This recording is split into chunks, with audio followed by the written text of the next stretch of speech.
Hello my YouTube family, especially to all the night owls and young dreamers out there. I know many of you use these stories to unwind and drift off to sleep, so let's get cozy. Before we begin, tap that like button and subscribe bit, really helps the channel grow. And hey, drop a comment. Where are you watching from? And what time is it right now?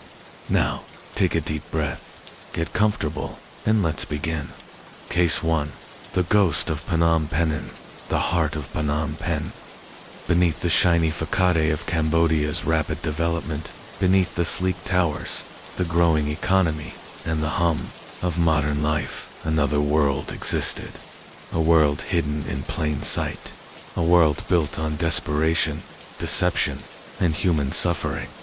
At the center of this dark empire was a man named Vizsla Dara, born in the chaos of the 1970s. Vizsla grew up in poverty, shaped by the aftermath of war and a fractured nation. While others sought escape through hard work, education, or migration, Vizsla saw profit in pain.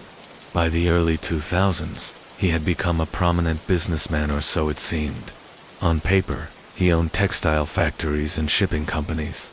His name was linked to successful exports and logistics hubs across Southeast Asia. But behind the polished facade was a monstrous truth. Vizsla Dara was Cambodia's most notorious human trafficker. He ran a vast underground network that spanned borders, forged identities, and relied on corrupt officials to look the other way. He lured victims from rural Cambodia, Vietnam, Thailand, and Myanmar, offering them dreams of good-paying jobs in cities. In reality, they were sold into forced labor or sex trafficking. Some ended up in brothels, others simply vanished. What made him especially dangerous wasn't just his reach, it was his precision. His operation was layered, methodical, and cloaked in fear. Disobedience wasn't tolerated, and those who crossed him, they disappeared without a trace. For over a decade, Vizsla remained untouchable. The law couldn't pin him down. Victims were afraid to speak. Evidence was buried, and his name carried a cold weight in the shadows of Phnom Penh. That changed in 2016 at a remote border checkpoint near Poi Pit. Authorities stopped a truck they believed was smuggling contraband electronics, maybe drugs. What they found instead would unravel the empire. Vizsla had spent years building. Hidden inside a false compartment were 42 people, men, women, and children, packed in like cargo. Many were starving. All were terrified. The scene was horrifying and undeniable. International agencies got involved. For the first time, authorities had concrete proof of mass human trafficking connected to Vizsla's businesses. A warehouse near Phnom Penh was traced as the truck's origin. The trail was hot. But Vizsla Dara had planned for this. Within hours of the news breaking, he vanished. His companies were shuttered. His bank accounts were emptied. His associates disappeared into the wind. At first, many believed he had fled abroad, maybe to China, maybe to the jungle. But the truth was far more chilling. He hadn't left Cambodia at all. Vizsla had simply changed his face. Using his connections, he paid corrupt doctors to perform illegal reconstructive surgery. His sharp features were softened. His hair was shaved. His jaw reshaped. When the swelling healed, he no longer looked like the man on the wanted posters. With a new identity and a quiet apartment in a forgotten district, Vizsla started again. This time, his focus shifted from international routes to domestic trafficking. Smaller operations, fewer risks. But the cruelty remained the same. He became a middleman connecting desperate families with promises of opportunity, only to hand them over to smaller trafficking rings. The scale was smaller, but the human cost was not. Meanwhile, authorities launched one of the largest manhunts in Cambodian history. Rescue operations exposed the horrifying conditions. Victims endured, children forced to work on illegal fishing boats that never docked. Others trapped in cyberscam compounds, beaten when they refused to comply. As the investigation tightened, Vizsla's former allies began to fall. One by one, they were arrested. One of them, a former lieutenant, revealed a crucial secret. Vizel's face had changed. It was the breakthrough investigators needed. With this knowledge, Phnom Penh transformed. Checkpoints sprang up, faces were scanned. But Vizel, ever the ghost, stayed one step ahead. By the time they linked his new identity to a small recruitment office in the city, he had already disappeared again. The office was abandoned, files shredded, the trail cold dots still. The hunt continued. His fortune was gone, his empire shattered, but Vizildara remained free-slipping through borders, hiding in safe houses, surviving in the shadows. But no predator can stay hidden forever. Even ghosts leave footprints. The Predator, who disappeared Part 2 despite being one of the most wanted men in Southeast Asia, Vizildara never truly disappeared. He evolved. He understood desire, he understood fear, and he used both as weapons. The international manhunt that once closed in around him hadn't weakened him, it had sharpened him. Every move he made from that point on was calculated a game where the price of losing was a life behind bars, or worse. But Vizel was not finished.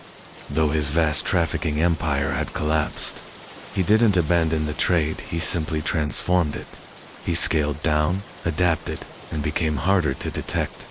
He severed all ties with those who could betray him, surrounding himself only with nameless ghosts of the underworld.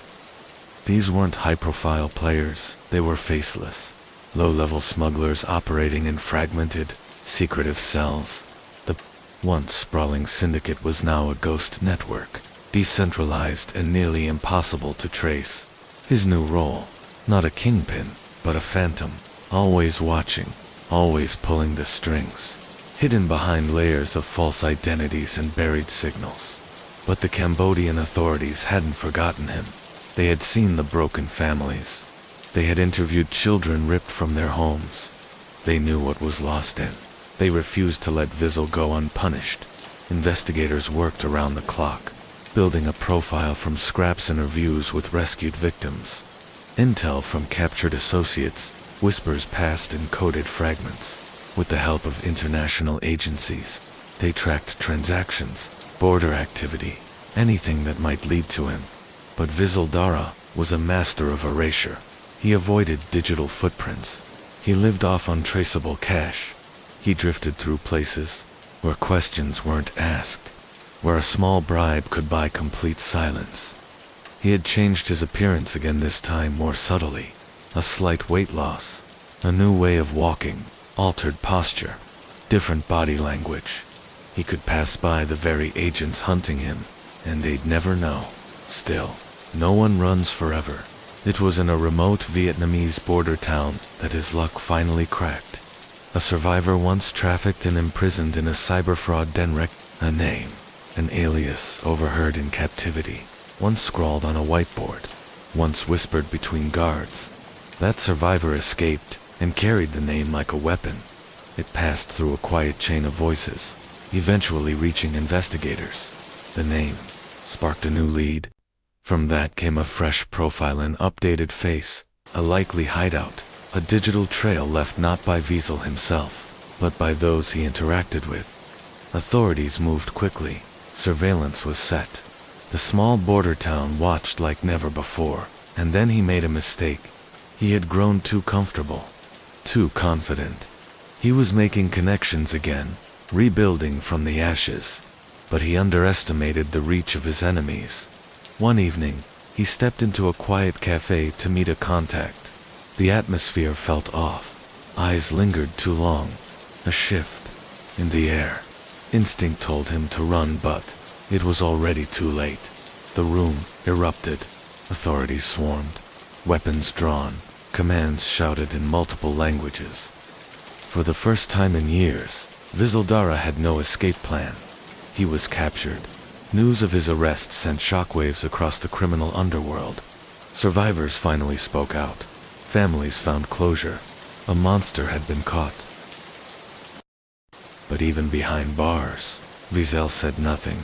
Cold, silent, calculating.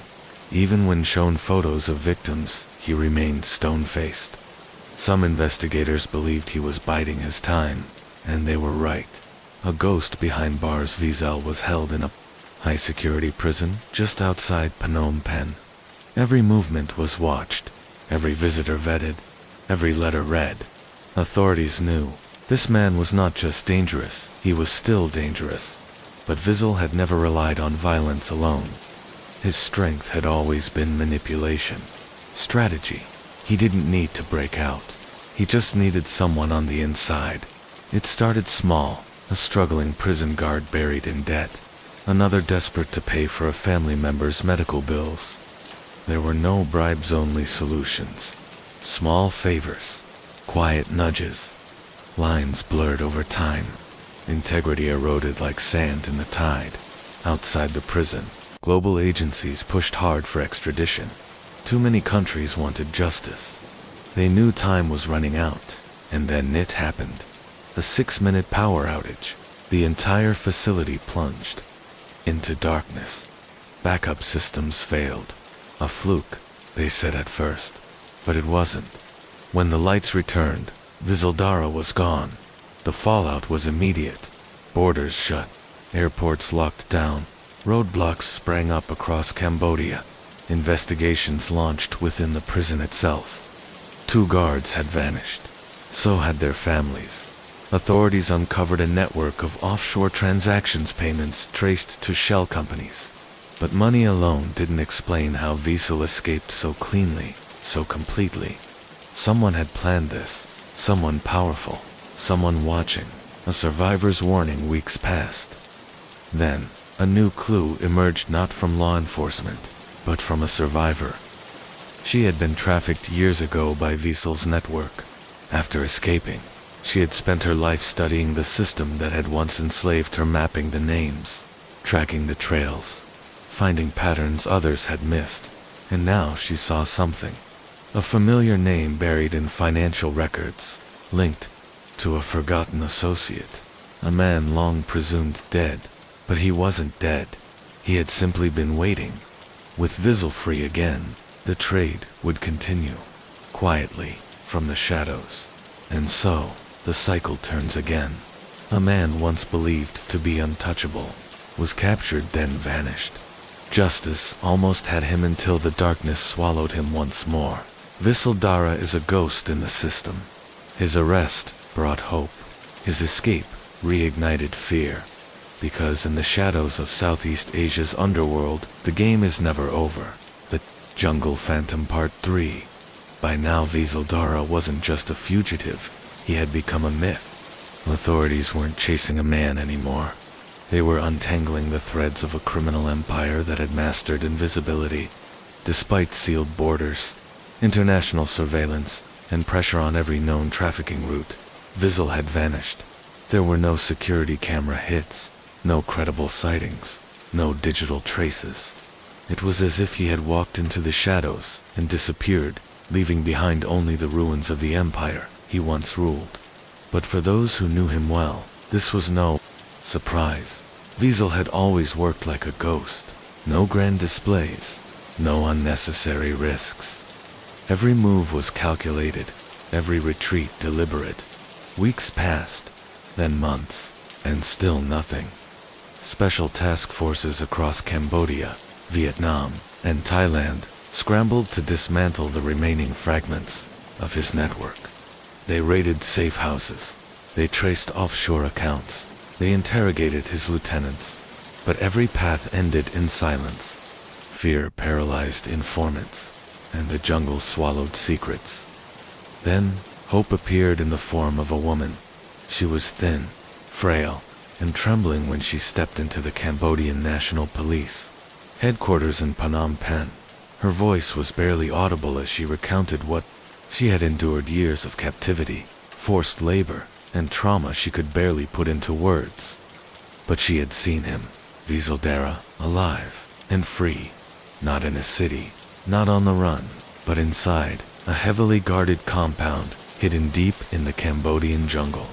She described a place so secretive it didn't exist on any map, fortified, surrounded by dense foliage, and protected by armed guards who wore no uniforms but carried military-grade weapons.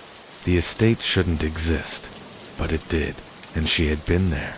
Authorities didn't hesitate.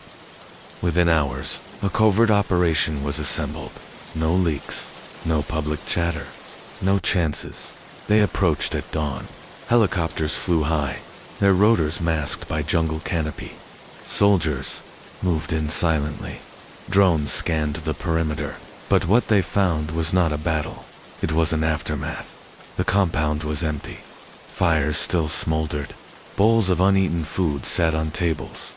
Papers were scattered. Chairs overturned, clear signs of a hasty evacuation. Someone had warned them. Once again, Wiesel had vanished, but not without leaving a trace. In the main building, on an old wooden desk, sat a single handwritten note. The ink was still wet. It read, "I told you, you will never find me." The weight of those words fell heavy on the investigators. This was no ordinary criminal. This was a man who had built a self-sustaining empire, one that could operate without him, grow without him, and now vanish with him. The raids continued. Hideouts were uncovered. Victims were rescued.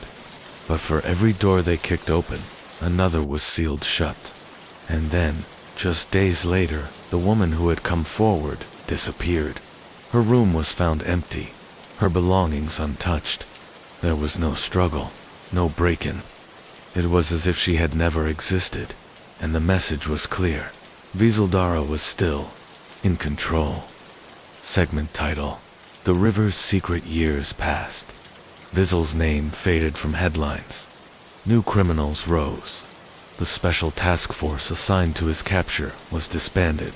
Resources shifted. Priorities changed. But the ones who had hunted him, they never truly stopped, because they knew. Somewhere, deep in a jungle or hidden among the very elite who once profited from his trade, he was still out there. And then, as if summoned by fate, a discovery was made on the banks of the Mekong River, near the Laos-Cambodia border. Fishermen stumbled upon something strange, a shallow grave, hastily covered with branches and loose dirt. Authorities arrived. What they found horrified them. Dozens of human remains discarded like trash. Most showed signs of abuse, neglect, torture. They were victims, trafficking victims. Some had died months ago, others just weeks before. But one item buried with the bodies brought back a storm. A pendant, small, silver, etched with a symbol known only to those who had pursued Wieseldara for years. His mark. The discovery reignited a cold case that had never truly cooled. Retired officers returned. Intelligence units reassembled. Survivors began to speak out again. Testimonies poured in, stories of pain, loss, slavery, and among them, one voice stood out. A young woman, barely in her 20s, was found hiding near the burial site. She was weak, dehydrated, but mentally sharp. She had survived, and she had seen him, Wieseldara, just weeks earlier. She described a hidden facility within the Laos jungle, a place where people were sorted, traded, and shipped like inventory. A place that, according to her, still operated. This time, the response was swift.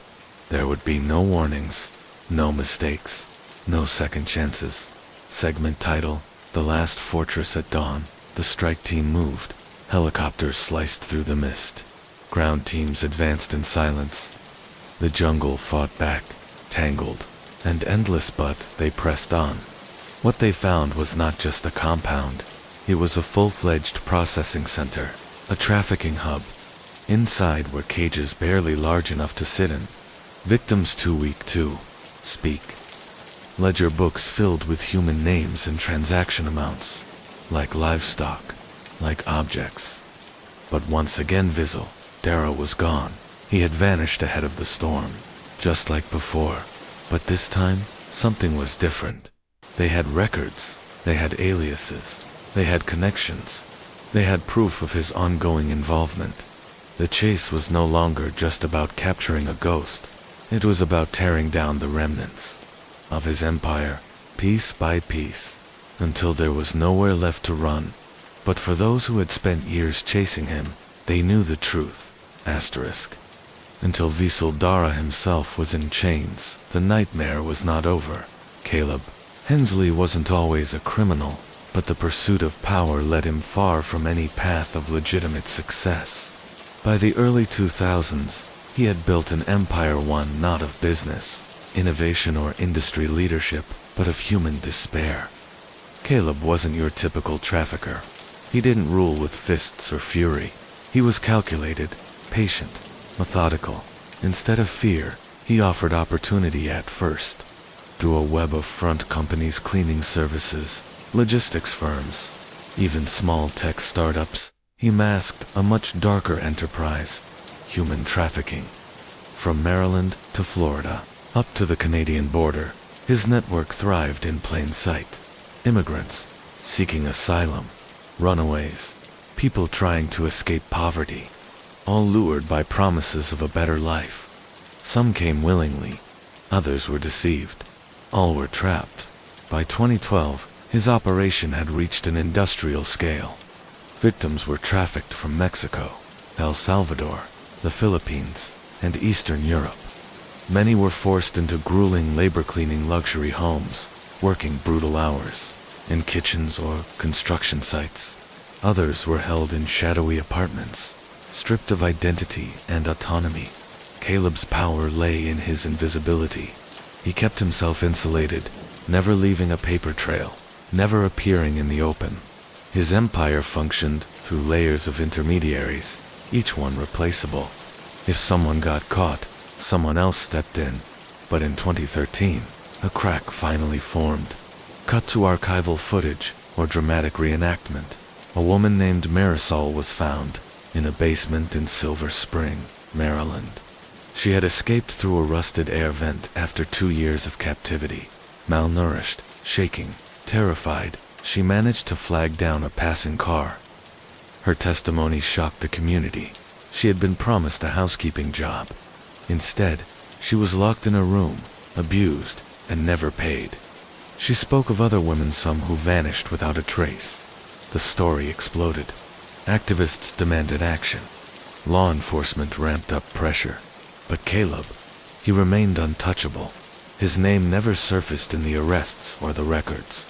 Those who were caught refused to talk. They feared him more than they feared prison. Federal agencies joined the case. They tracked financial records, followed the movement of victims across state lines, identified unregistered properties, saw the signs of a singular, central orchestrator. But still, they lacked a smoking gun. Then came a breakthrough inside the operation itself. In late 2014, a mid-level enforcer named Travis Monroe was stopped during a routine traffic check. Police found fake IDs and a suspicious ledger in his car. Facing decades in prison, Monroe did what no one else had dared. He talked, and what he revealed was explosive.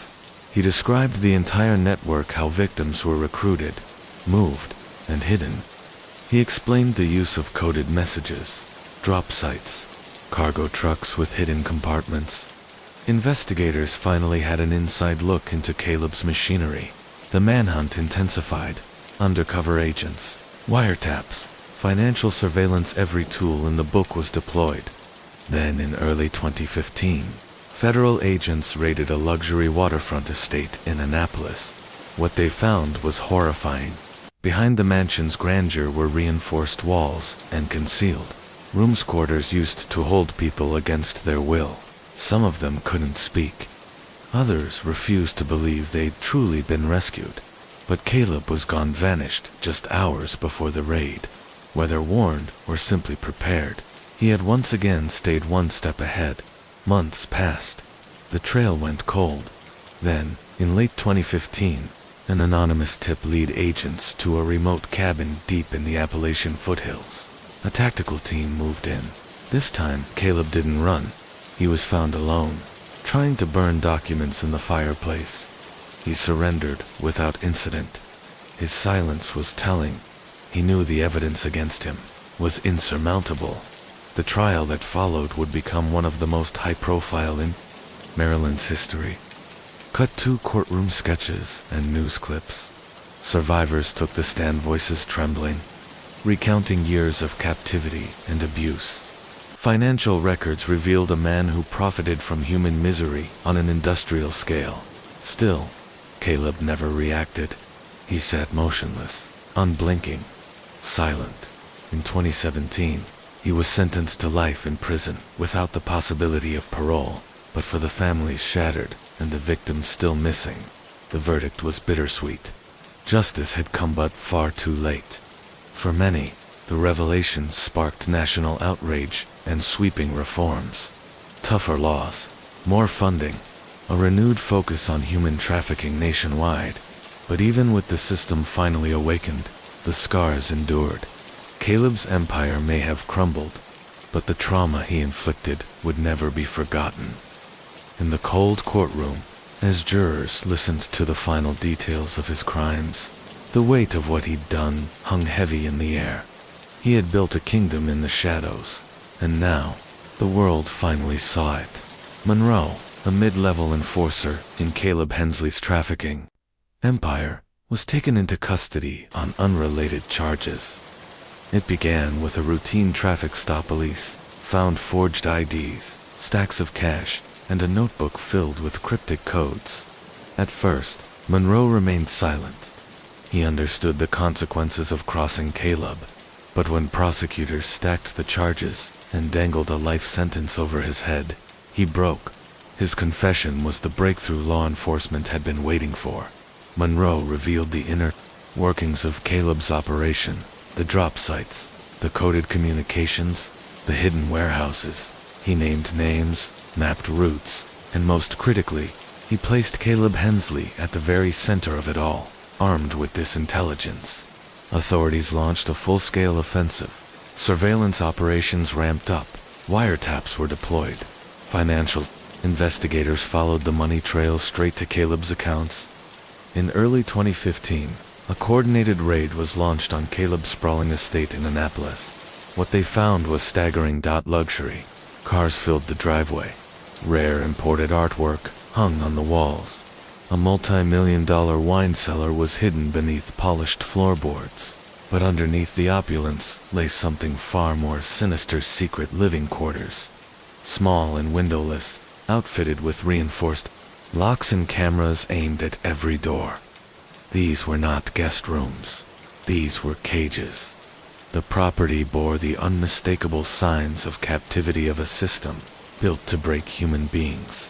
But Caleb was gone. He had vanished, slipping through law enforcement's fingers just hours before the raid. Whether someone tipped him off, or he simply anticipated the takedown, no one could say for certain. What followed was a national manhunt. Leads came in from Miami, Chicago, and beyond, but each time authorities arrived, he had already disappeared. He was a ghost. Then, in late 2015, an anonymous tip led investigators to a remote cabin deep in the Appalachian foothills. Surveillance confirmed a single occupant inside, matching Caleb's description. Under cover of night, a tactical team surrounded the property. There was no escape this time. When they breached the door, they found Caleb alone, frantically burning documents in the fireplace. He didn't run, he didn't resist, he didn't even speak. It was as if he had already accepted his fate. The trial was one of the most high-profile in Maryland's history. Survivors gave haunting testimony, sharing stories of brutal confinement and psychological torment. Financial records traced the billions Caleb had amassed by selling human lives. The jury didn't take long. In 2017, Caleb Hensley was sentenced to life in prison without parole. But even with him behind bars, the scars he left remained. Families were shattered. Many victims were still missing. For some, the nightmare would never end. Caleb's conviction was a milestone, but not the finish line. His takedown triggered sweeping reforms and renewed federal commitment to fighting human trafficking. Still, the shadow he cast over Maryland far beyond would linger for years, as Caleb sat in a cold, sterile cell, stripped of the wealth and power he once wielded. The world moved on without him, His name, once whispered in fear across trafficking networks, had become a warning symbol of justice finally catching up. The silence of his prison cell was broken only by distant shouts, metal doors clanging shut, and the echo of footsteps. No more penthouse meetings. No more secret calls to lieutenants. His empire was dust. All he had now was time, though he rarely used it for reflection. Meanwhile, outside, the work continued. Federal agents hunted down the remnants of his syndicate. Some former associates had vanished abroad. Others reinvented themselves within U.S. borders, laying low, waiting for the heat to die down. But the task force wasn't backing off. One by one, they were tracked, arrested, and exposed. Dirty officials who once looked the other way were brought to justice. Corrupt bankers, transporters, and recruiters all swept up in the dragnet. And yet, even as the network crumbled, its victims struggled to rebuild. Some had returned to families, but the reunions were bittersweet. Years had been stolen, innocence erased. Many had been trafficked as children, and now faced the impossible challenge of living in a world they no longer recognized. Marisol was one of them. Her escape had triggered the first break in the case. She had spent years under Caleb's grip, moved from one location to another, surviving each day on sheer will. When she finally found freedom, it took months before she could even speak about what she had endured. The nightmares remained, so did the fear. But she refused to be defined by her past. She became an advocate, one of the loudest voices calling for action. Her testimony during the trial was unforgettable. Calm, unwavering, she described the cold, locked rooms, the endless cycles of abuse, the hopelessness that consumed her. She looked Caleb in the eye as she spoke. He showed no emotion, no remorse, but the courtroom felt the gravity of her words. Her strength became a symbol for survivors, for lawmakers, for justice. Yet even after the verdict, investigators continued to uncover new sites, abandoned compounds, secret tunnels, hidden rooms. Some held clues of recent activity, evidence that, despite Caleb's imprisonment, the trade had not ended. Offshore accounts linked to him remained active. Millions of dollars were still missing, raising fears that parts of his empire had survived and that others were preparing to rebuild. Back in prison, Caleb faded from relevance. To his fellow inmates, he was just another man in orange. Some respected his past. Most didn't. Rumors swirled that he had been assaulted during his first year, attacked by an inmate whose sister had been one of Caleb's victims. Guards found him bloodied and silent in the showers. He never named his attacker. The man who once controlled hundreds of lives couldn't even control his own fate now. Time passed. His name disappeared from the headlines. New monsters rose in his place. The fight against human trafficking pushed forward, unending, exhausting, necessary. Caleb Hensley became a footnote in the long, brutal story of modern slavery. But for the families he destroyed and the lives he shattered, he would never be forgotten. In the quiet towns of Maryland, in the cities where his victims had once vanished, in the homes of grieving families, Caleb Hensley's name still lingered, not as a man of power, but as a symbol of something far darker. A shadow that had loomed over so many lives, now reduced to a cautionary tale. Locked inside a high-security prison cell, Caleb sat alone. The walls that now confined him were nothing compared to the weight of what he had done. And though he never spoke of regret, never showed remorse, he carried his own kind of punishment, one no courtroom could hand down. The knowledge that the empire he had spent years building with cold precision had crumbled to dust, that all the wealth he had hoarded, all the lives he had controlled, had amounted to nothing. In the end, Caleb Hensley was just a man, alone, forgotten, defeated as he served his sentence in monotonous isolation. The world outside moved on. Each day behind bars was a blurred repeat of the last. The power he once wielded was gone. In prison, There were no favors to call in, no empire to protect him. He was no longer feared, no longer respected, and outside the prison walls, he was no longer relevant. But the consequences of his crimes still echoed across Maryland, and far beyond. Law enforcement hadn't stopped at his arrest. If anything, Caleb's capture had only opened the floodgates. Federal agents pressed forward, uncovering a vast network of hidden properties, offshore bank accounts, and encrypted communication trails. The scale of his operation was staggering, even behind bars. Fragments of his trafficking empire still posed a threat. Some of his former associates vanished, retreating into the same underworld they once ruled.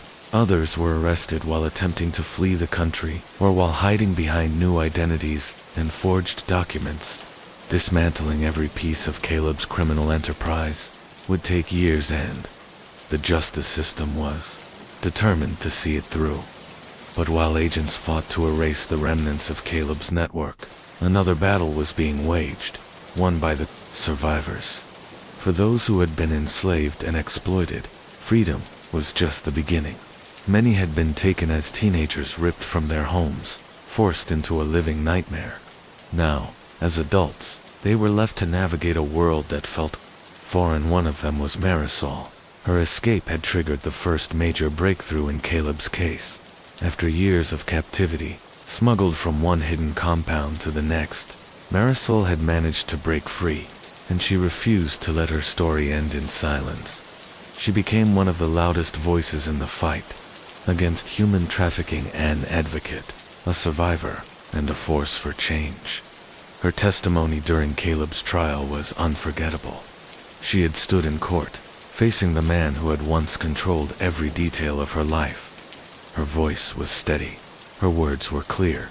She described the abuse, the terror, the hopelessness. Caleb showed no emotion, but everyone else in the courtroom felt the weight of her truth. After the trial, Marisol didn't disappear into anonymity. She partnered with law enforcement, worked with survivors, and spoke to lawmakers across the country. She pushed for tougher trafficking laws, better survivor protections, and harsher penalties for ENABs, because Caleb Hensley was only one piece of a much bigger problem. The investigation uncovered a web of collaborators, wealthy investors, corrupt officials, and businessmen who had funded Caleb's operation from the shadows. They never laid a hand on a victim. They never stepped inside a compound, but their money had kept the machine running. One of them was Richard Calloway, a powerful Maryland real estate developer. Publicly, he had distanced himself from Caleb. Privately, he was laundering trafficking profits through his legitimate businesses. When federal investigators followed the money, they uncovered offshore accounts, shell companies, and falsified ledgers tying Calloway directly to Caleb's network. He denied everything, hired the best legal team money could buy, and fought to maintain his image. But the evidence was overwhelming. In a high-profile trial, Calloway was convicted and sentenced 2 decades behind bars. His fall from grace sent a clear message. Even the powerful are not beyond the reach of justice. Meanwhile, Caleb's life inside prison grew bleaker by the year. Without wealth or power, he was just another inmate despised by fellow prisoners, especially those who knew what he'd done. Rumors circulated that he had been attacked multiple times. The guards didn't care. To them, he was just a number. The empire he had built, once vast and feared, was now just a memory rotting behind prison walls, alongside its architect. Years passed. New cases emerged. New criminals took Caleb's place in the headlines. But for the survivors, the pain he caused had no expiration date. Their scars were permanent. Still, the fight continued. Marisol traveled the country, helping shape anti-trafficking legislation, speaking at events, and guiding others through their healing journeys. She refused to let Caleb's story be buried or romanticized. It wasn't a rise and fall, it was a warning. And Caleb Hensley, he remained in his cell, a relic of a criminal age fading into history. The world had moved on. His allies had vanished. His name, once whispered in fear, was now only spoken in hushed tones, as a reminder of the darkness that once was. Outside, the war against human trafficking carried on. With every conviction, every rescued victim, the shadow grew a little smaller. Caleb Hensley once believed he was untouchable. He believed he could build a kingdom of suffering and hide behind wealth and influence. But the law caught up. The empire fell, and justice, slow as it may be, came at last. His empire had once been vast, hidden in plain sight behind legitimate businesses and fortified by powerful connections. But the world had changed. Caleb Hensley's fortune was gone, his influence erased. The kingdom he had meticulously built had crumbled into dust. Now, he was nothing more than a number in the federal prison system, a forgotten relic of a past most were eager to bury. His days behind bars were long and uneventful. At first he tried to assert control, to cling to the illusion of power. But the prison walls didn't care who he used to be. The other inmates certainly didn't.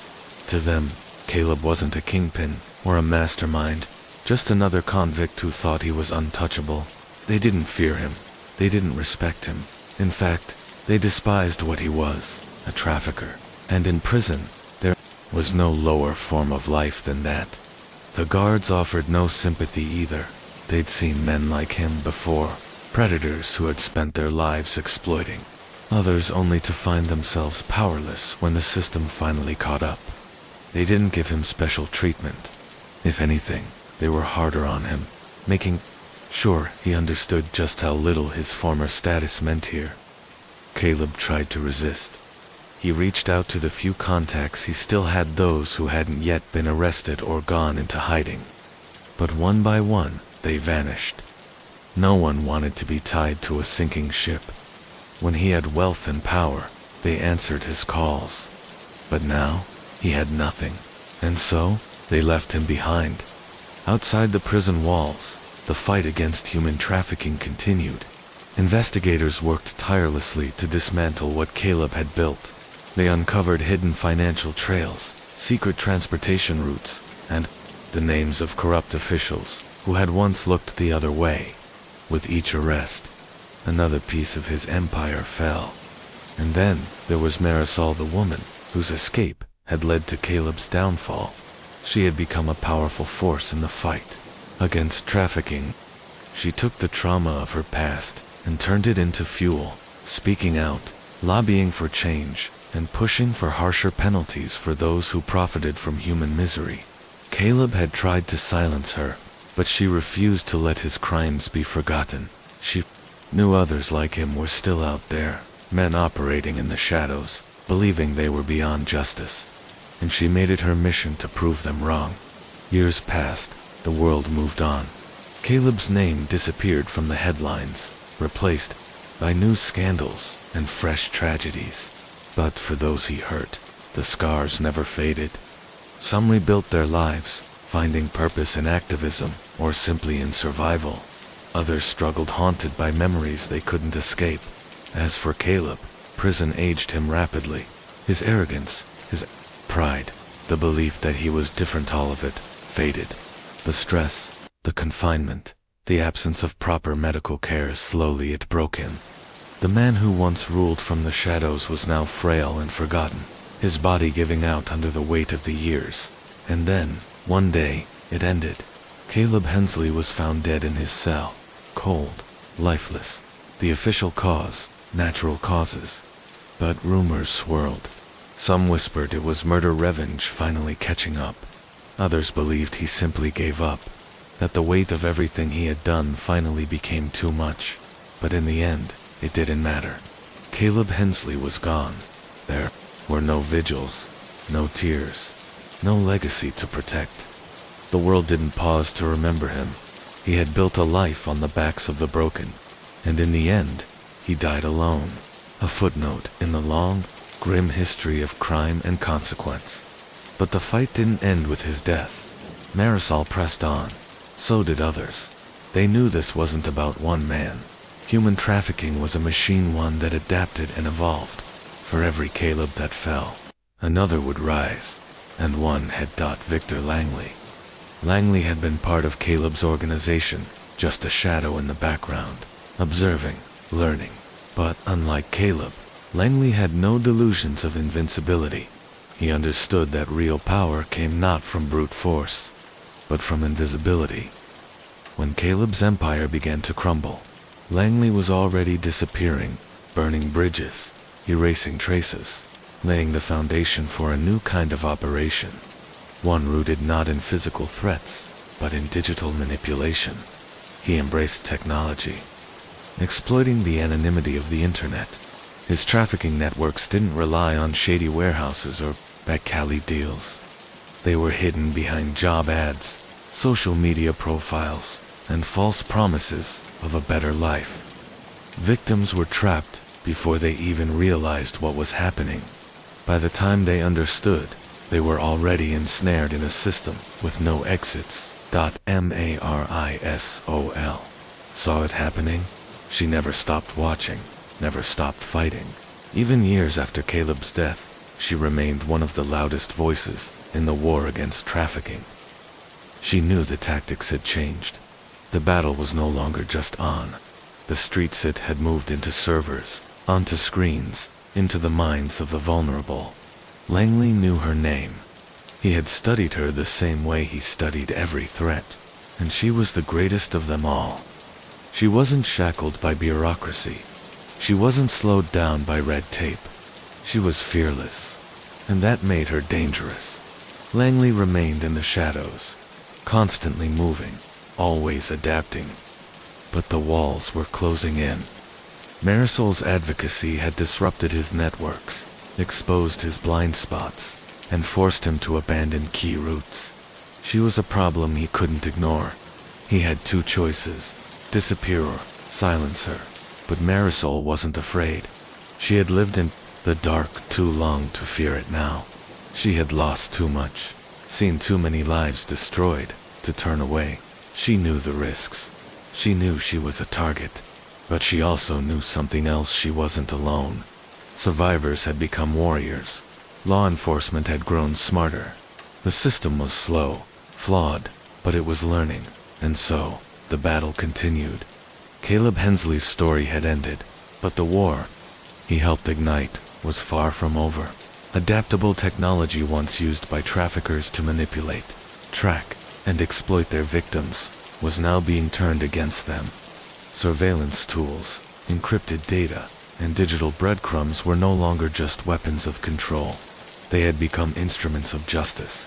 The fight was far from over, but for the first time in years, there was hope Langley would fall just, as Caleb had. And when he did, someone else would rise to take his place. But this time, survivors like Marisol would be ready. They were no longer silent, no longer victims. They were the resistance watching, warning, fighting, because the war against human trafficking isn't won in a single courtroom or headline. It's fought daily, in alleyways, in foster care systems, in detention centers, in the digital shadows where predators lurk. And it's fought by those who were once enslaved, now standing as warriors. As long as they continued to rise, traffickers would never again be safe. Case 3. It was a world most people never saw. Dark current beneath the bright lights of the Las Vegas Strip, behind the towering hotels, neon dreams, and the hypnotic pulse of slot machines.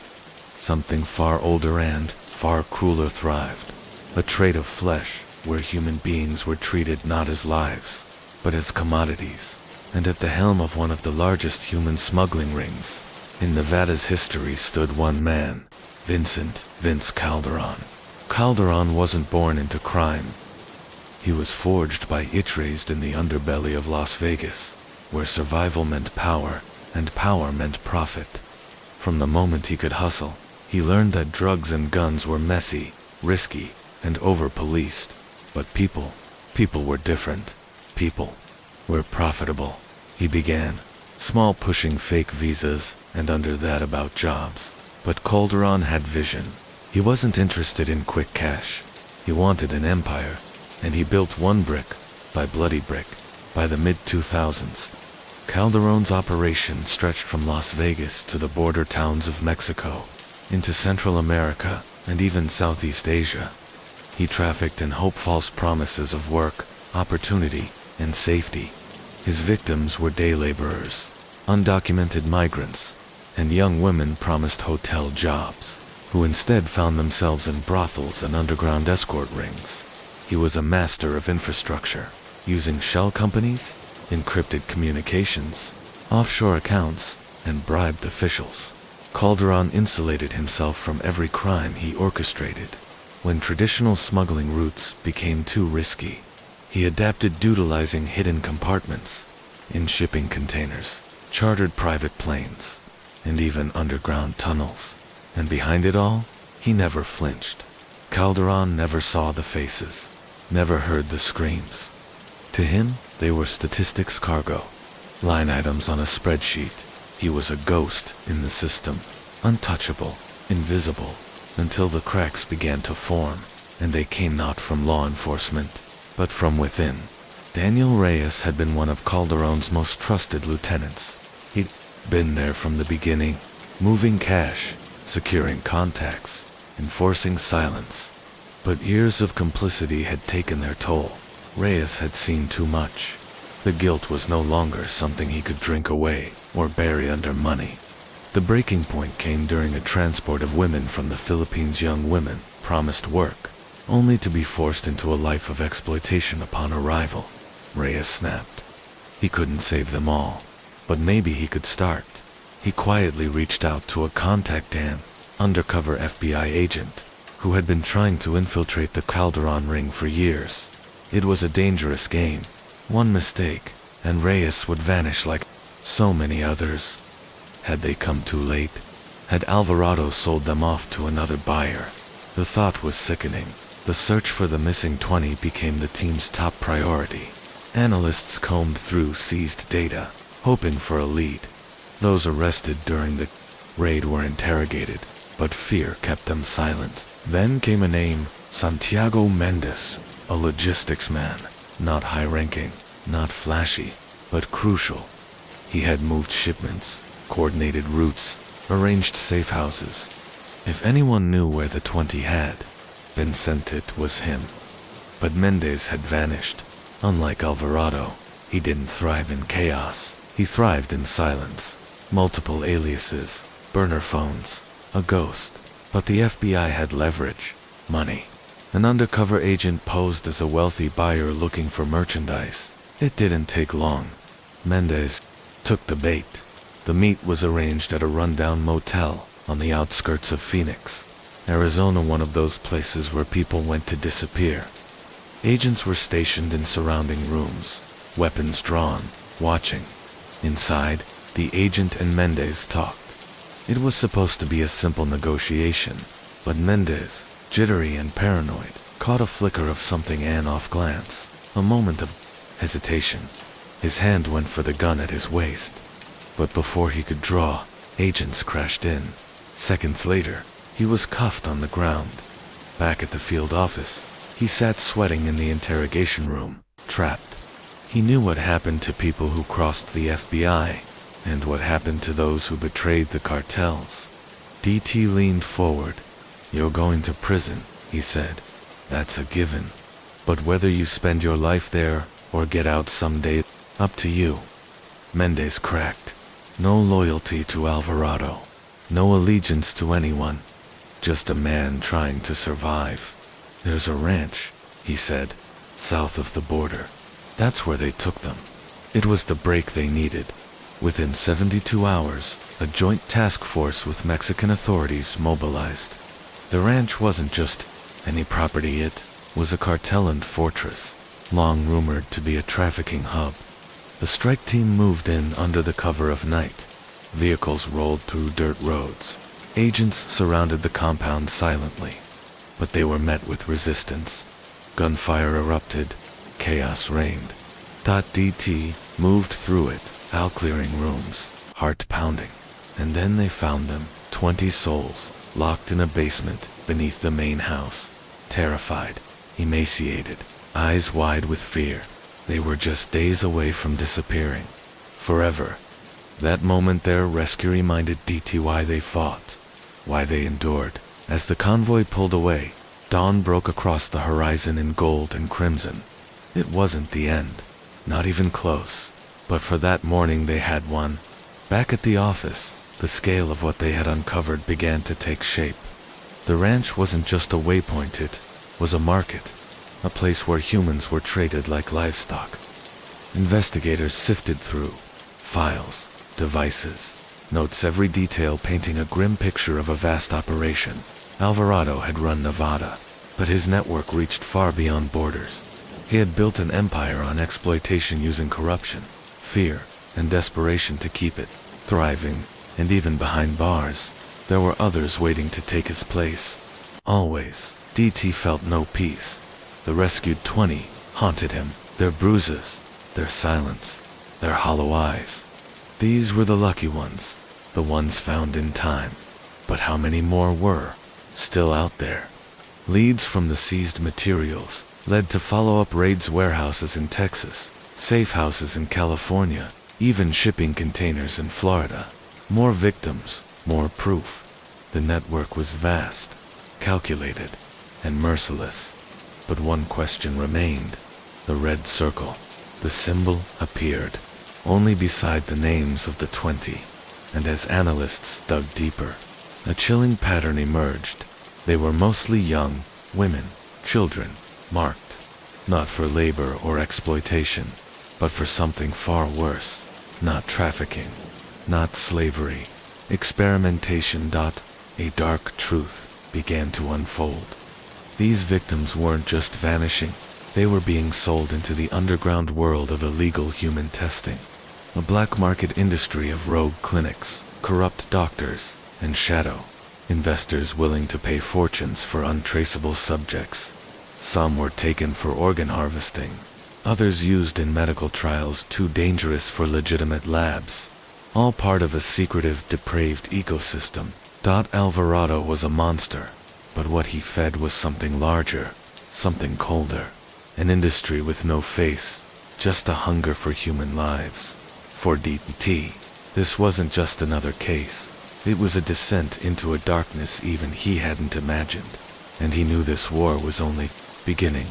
Operations were far more sinister than anyone had imagined. These weren't just criminals. They were powerful figures operating in the shadows, individuals beyond the reach of traditional law enforcement. Bringing them down wouldn't just take arrests or SWAT teams.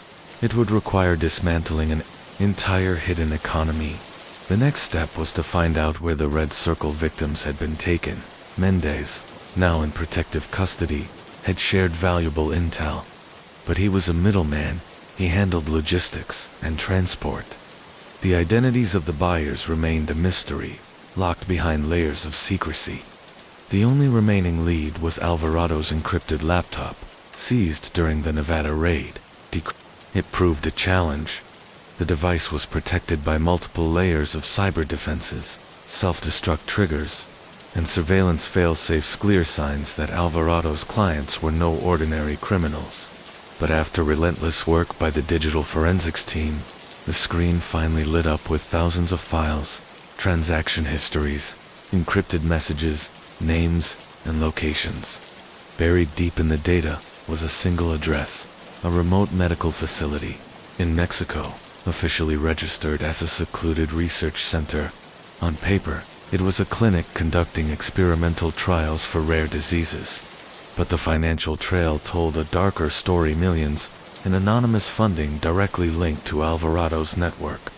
It was a front, a hidden lab, and according to the files, that's where the missing 20 had been sent. A joint task force was assembled: FBI agents, Mexican federal authorities, and specialized tactical teams. This operation would be even more dangerous than Nevada. The facility sat in cartel-controlled territory, protected by armed enforcers and corrupt officials. A direct assault would be suicide. They needed infiltration. Undercover operatives quietly slipped into the nearby town, posing as journalists, medics, and traders. Over several days, they gathered intel, tracked patrols, and identified key personnel. What they uncovered was horrifying. The clinic wasn't just a trafficking waypoint. It was a prison. Victims were held underground, chained to gurneys, their bodies fragile, their veins hooked to machines. Some were conscious, others barely clinging to life. The air reeked of antiseptic, and something worse, death. These people had become test subjects in grotesque experiments, treated like disposable tools by those in white coats. At dawn, when security was at its lowest, the operation launched. Distractions were triggered across the compound.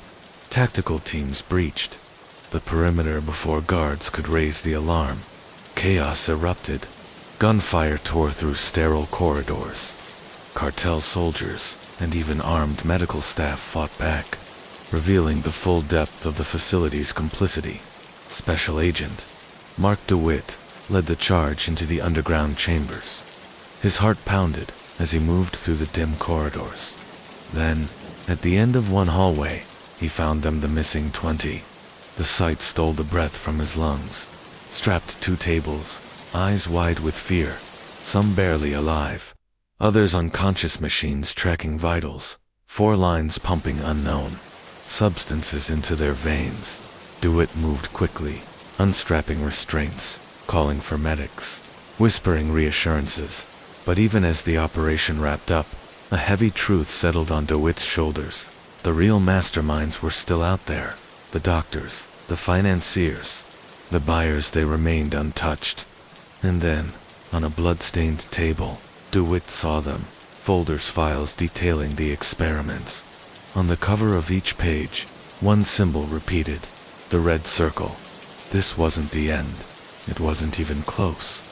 The red circle wasn't just one trafficker, one facility, or one network. It was a system. A global machine fueled by human suffering and protected by wealth, influence, and fear. As medics transported the survivors out into the morning light, DeWitt watched in silence. For every person rescued today, countless others remained missing, lost to the abyss of human trafficking. The red circle wasn't just a mark. It was a warning. The FBI combed through, seized records, cross-referencing data, and tracing transactions. One name surfaced again and again, a name long buried in whispers and sealed files. Valerio Moretti, a financier believed to bankroll illicit operations on multiple continents.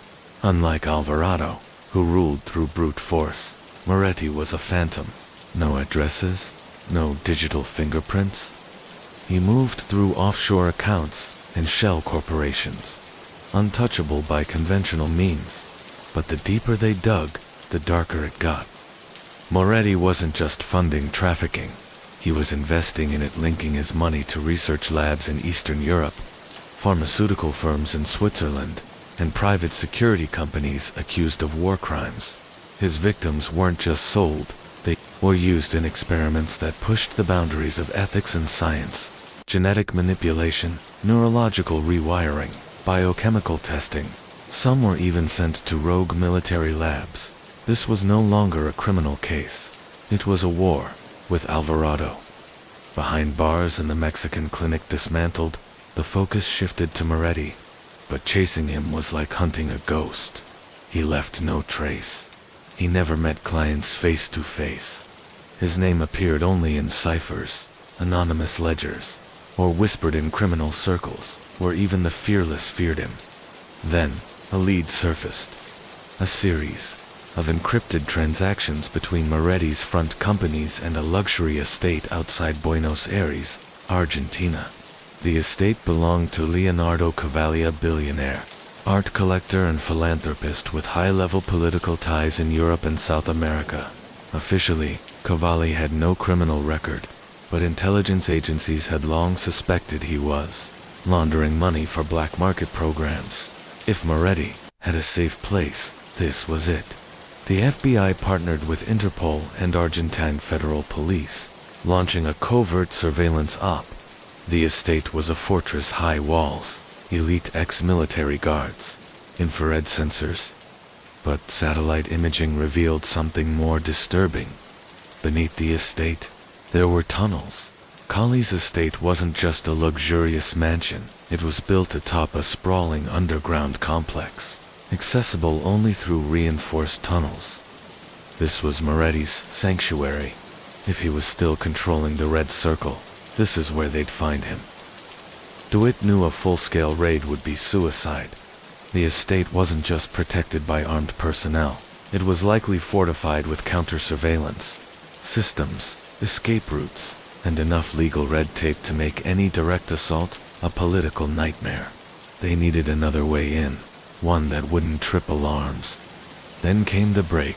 A former employee of Kali's, a security consultant who had recently fled the country, came forward with game-changing intel. He confirmed Moretti had been seen on the estate multiple times in the last year, always arriving with heavy protection. More crucially, the consultant provided detailed blueprints of the underground facility, hidden entrances, security blind spots, and a critical vulnerability in the ventilation system on a cold, moonlit night. A joint task force of the FBI and Argentine intelligence operatives moved in. DeWitt led the operation from the field. The mission was clear: infiltrate the facility, extract Moretti, and dismantle whatever remained of the Red Circle's operation under the cover of darkness. The team slipped past the perimeter, avoiding patrols and using the ventilation shafts to enter the subterranean corridors. Every move was calculated, every breath measured. The deeper they went, the staler the air became, the scent of antiseptic and machinery creeping into their lungs. What they found was worse than they had imagined. Sterile corridors, lined with rooms, each containing restrained individuals hooked up to machines tracking their vitals. Some were sedated, others awake but too weak to move. The facility was still operational. The experiments were ongoing. At the center of it all, behind a heavily fortified chamber, sat Valerio Moretti, an older man, impeccably dressed, calm, eerily so. As agents stormed in, weapons raised, he didn't resist. He simply smiled, cold and knowing, sending a chill down DeWitt's spine. "Do you truly think you've won?" Moretti's voice was almost a whisper, but it echoed through the chamber like venom. DeWitt didn't answer. He signaled his team to secure the facility, never breaking eye contact with the man whose empire had destroyed so many lives. Moretti and the remaining captives were extracted. The hidden servers were seized, loaded with encrypted data, financial logs, communications, and research that revealed the Red Circle's vast, global reach. But DeWitt knew the truth. Moretti was only one head of a hydra. His arrest sent shockwaves through the criminal underworld. The Red Circle's infrastructure cracked. Operatives scattered. Governments scrambled to distance themselves from the scandal, denying knowledge or complicity to the world. It was a victory, a triumph of justice. To DeWitt, it was only the beginning. Days later, in his dimly lit office, the glow of his desk lamp fell on a stack of classified files. The weight of the operation hadn't lifted, it had deepened. The decrypted documents revealed Moretti wasn't just a financier. He was the architect, the strategist, who embedded himself within the global trafficking machine. His influence reached far beyond what DeWitt had believed, tied to industries and institutions that should have been untouchable. Contracts with officials, secret dealings with corporations, shadowy communications with men whose names never surfaced in public. But what disturbed DeWitt the most was a ledger, encrypted, precise. It detailed future operations, names, dates, and locations.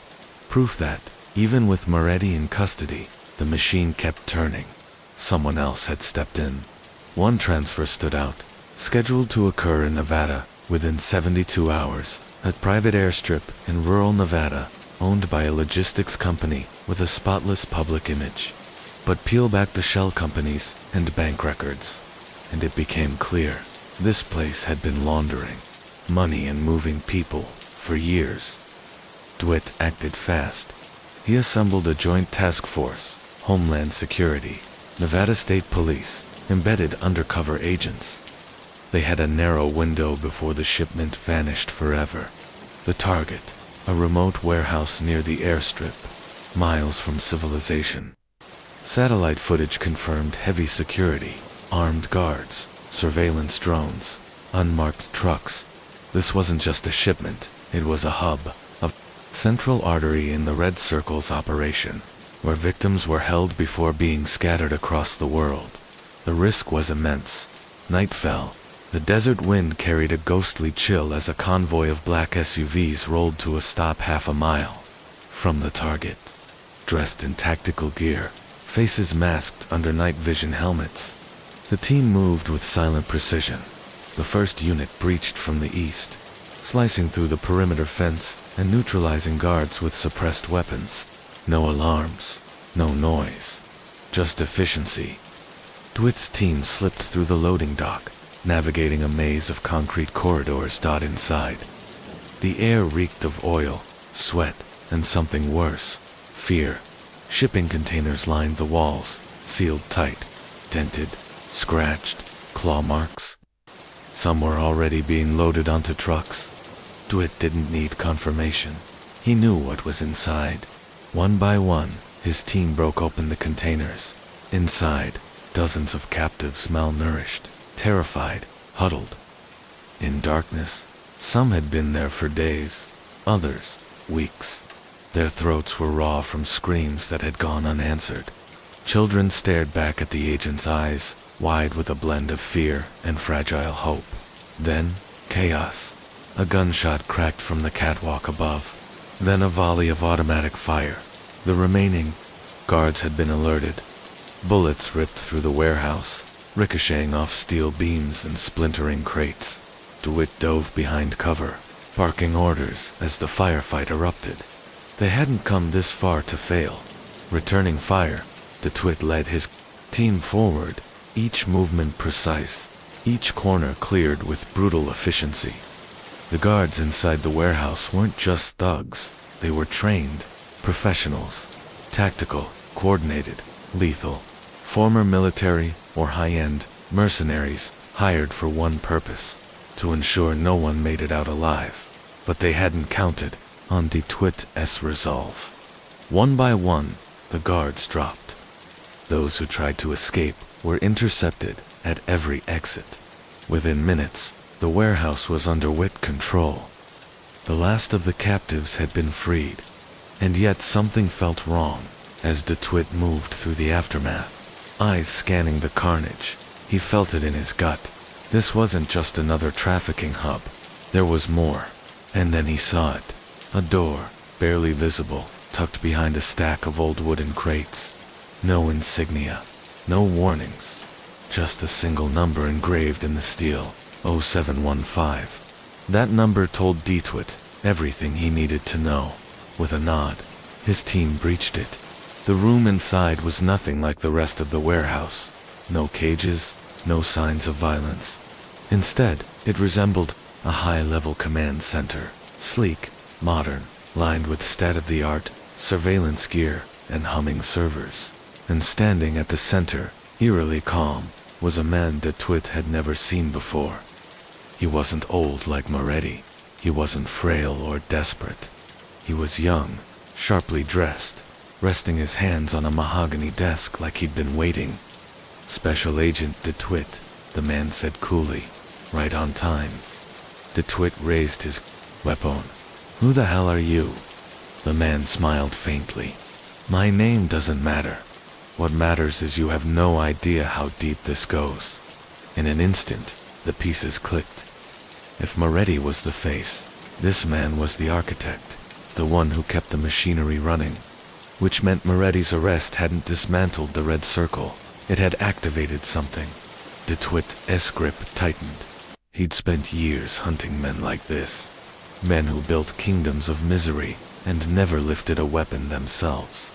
But this one, he wasn't afraid. He wasn't surprised. Your operation is finished, DeWitt said. Moretti's gone. The warehouse is secure. Your guards are either dead or in custody. You're done. The man tilted his head, amused. Done, he repeated, as if DeWitt had just missed the point entirely. Agent, this wasn't my operation. Moretti was a tool, a mask. You think you've won because you shut down one location. He stepped forward, still unarmed, still calm. This chain stretches across continents. While you're here, congratulating yourselves, another shipment is already on the move. Another hub already replacing this one. You've disrupted nothing. You've delayed it by a day, maybe two. DeTwitt said nothing. He let him talk. The more he said, the clearer the real scale became. This wasn't about Moretti. This wasn't even just about the red circle. You can arrest me, the man offered. Take your little victory photo. But it won't matter. You haven't stopped the storm. You've stepped into its eye. Then chaos. His radio crackled to life. Sir, something's wrong. We're picking up a deafening explosion cut through the agent's words. The ground trembled. A second blast tore through the side of the warehouse, flinging metal and fire. Lights flickered. Alarms screamed. Smoke flooded the halls. DeTwitt spun back toward the man, who remained still, smiling. I told you, he said softly. Then he moved, hand slipping into his pocket. DeTwitt fired. The shot echoed. The man dropped, blood spreading across polished tile. But there was no time to think. Through the haze and flashing red lights, DeTwitt saw shadows, armed reinforcements, storming in from the private airstrip. This wasn't a rescue. This was an extraction. Someone had planned for this down to the minute. DeTwitt bolted into the corridor, radio alive with frantic voices. Command, we're taking heavy fire. Multiple hostiles. They're wiping the site. We need backup. No response. Another blast shook the walls. DeTwitt didn't hesitate. He pushed forward, shouting orders, focused on one thing, getting his team and the survivors out. Because now, it was painfully clear, this wasn't the end. This was the beginning. Case 4, the Albury Syndicatin, the quiet town of Albury, nestled on the tranquil border between New South Wales and Victoria. Life was slower, simpler, rolling hills, serene riverbanks, a place where crime rarely made headlines beyond petty theft or the occasional bar fight. But in 2015, that peace was shattered behind the curtain of this sleepy town. One of the most sophisticated human smuggling operations in Australian history had taken root. At the center of it was Richard "Rick" Calloway, a man whose wealth and influence stretched far beyond what anyone could track on paper to the public. He was a philanthropist, a real estate mogul, a staple at high society charity events. His name commanded respect in Albury. His money moved things quietly, efficiently. But behind closed doors, Calloway was a predator, not born from poverty or desperation. He was raised in privilege, groomed by elite institutions, polished by old money. But unlike others who used that fortune to build legacies, Rick had craved something darker. Power without consequence, control without limits. He understood human nature too well, the way fear bent men, the way hope made them pliable, and how desperation made people cheap. The empire he built started small. A few undocumented workers here, a quiet border run there. But over time, it grew, fed by corrupt officials, laundered profits, and silence bought with intimidation. And by the time anyone realized how vast it had become, it was already too late. Case 2. The shadows of Australia began. Quietly, an influx of foreign workers arriving in Australia on student visas and tourist permits. Lured by the promise of high-paying jobs in the country's booming agricultural sector, many came from Southeast Asia, hopeful, eager, and desperate to earn enough to send money back home. But their dreams were swiftly dismantled.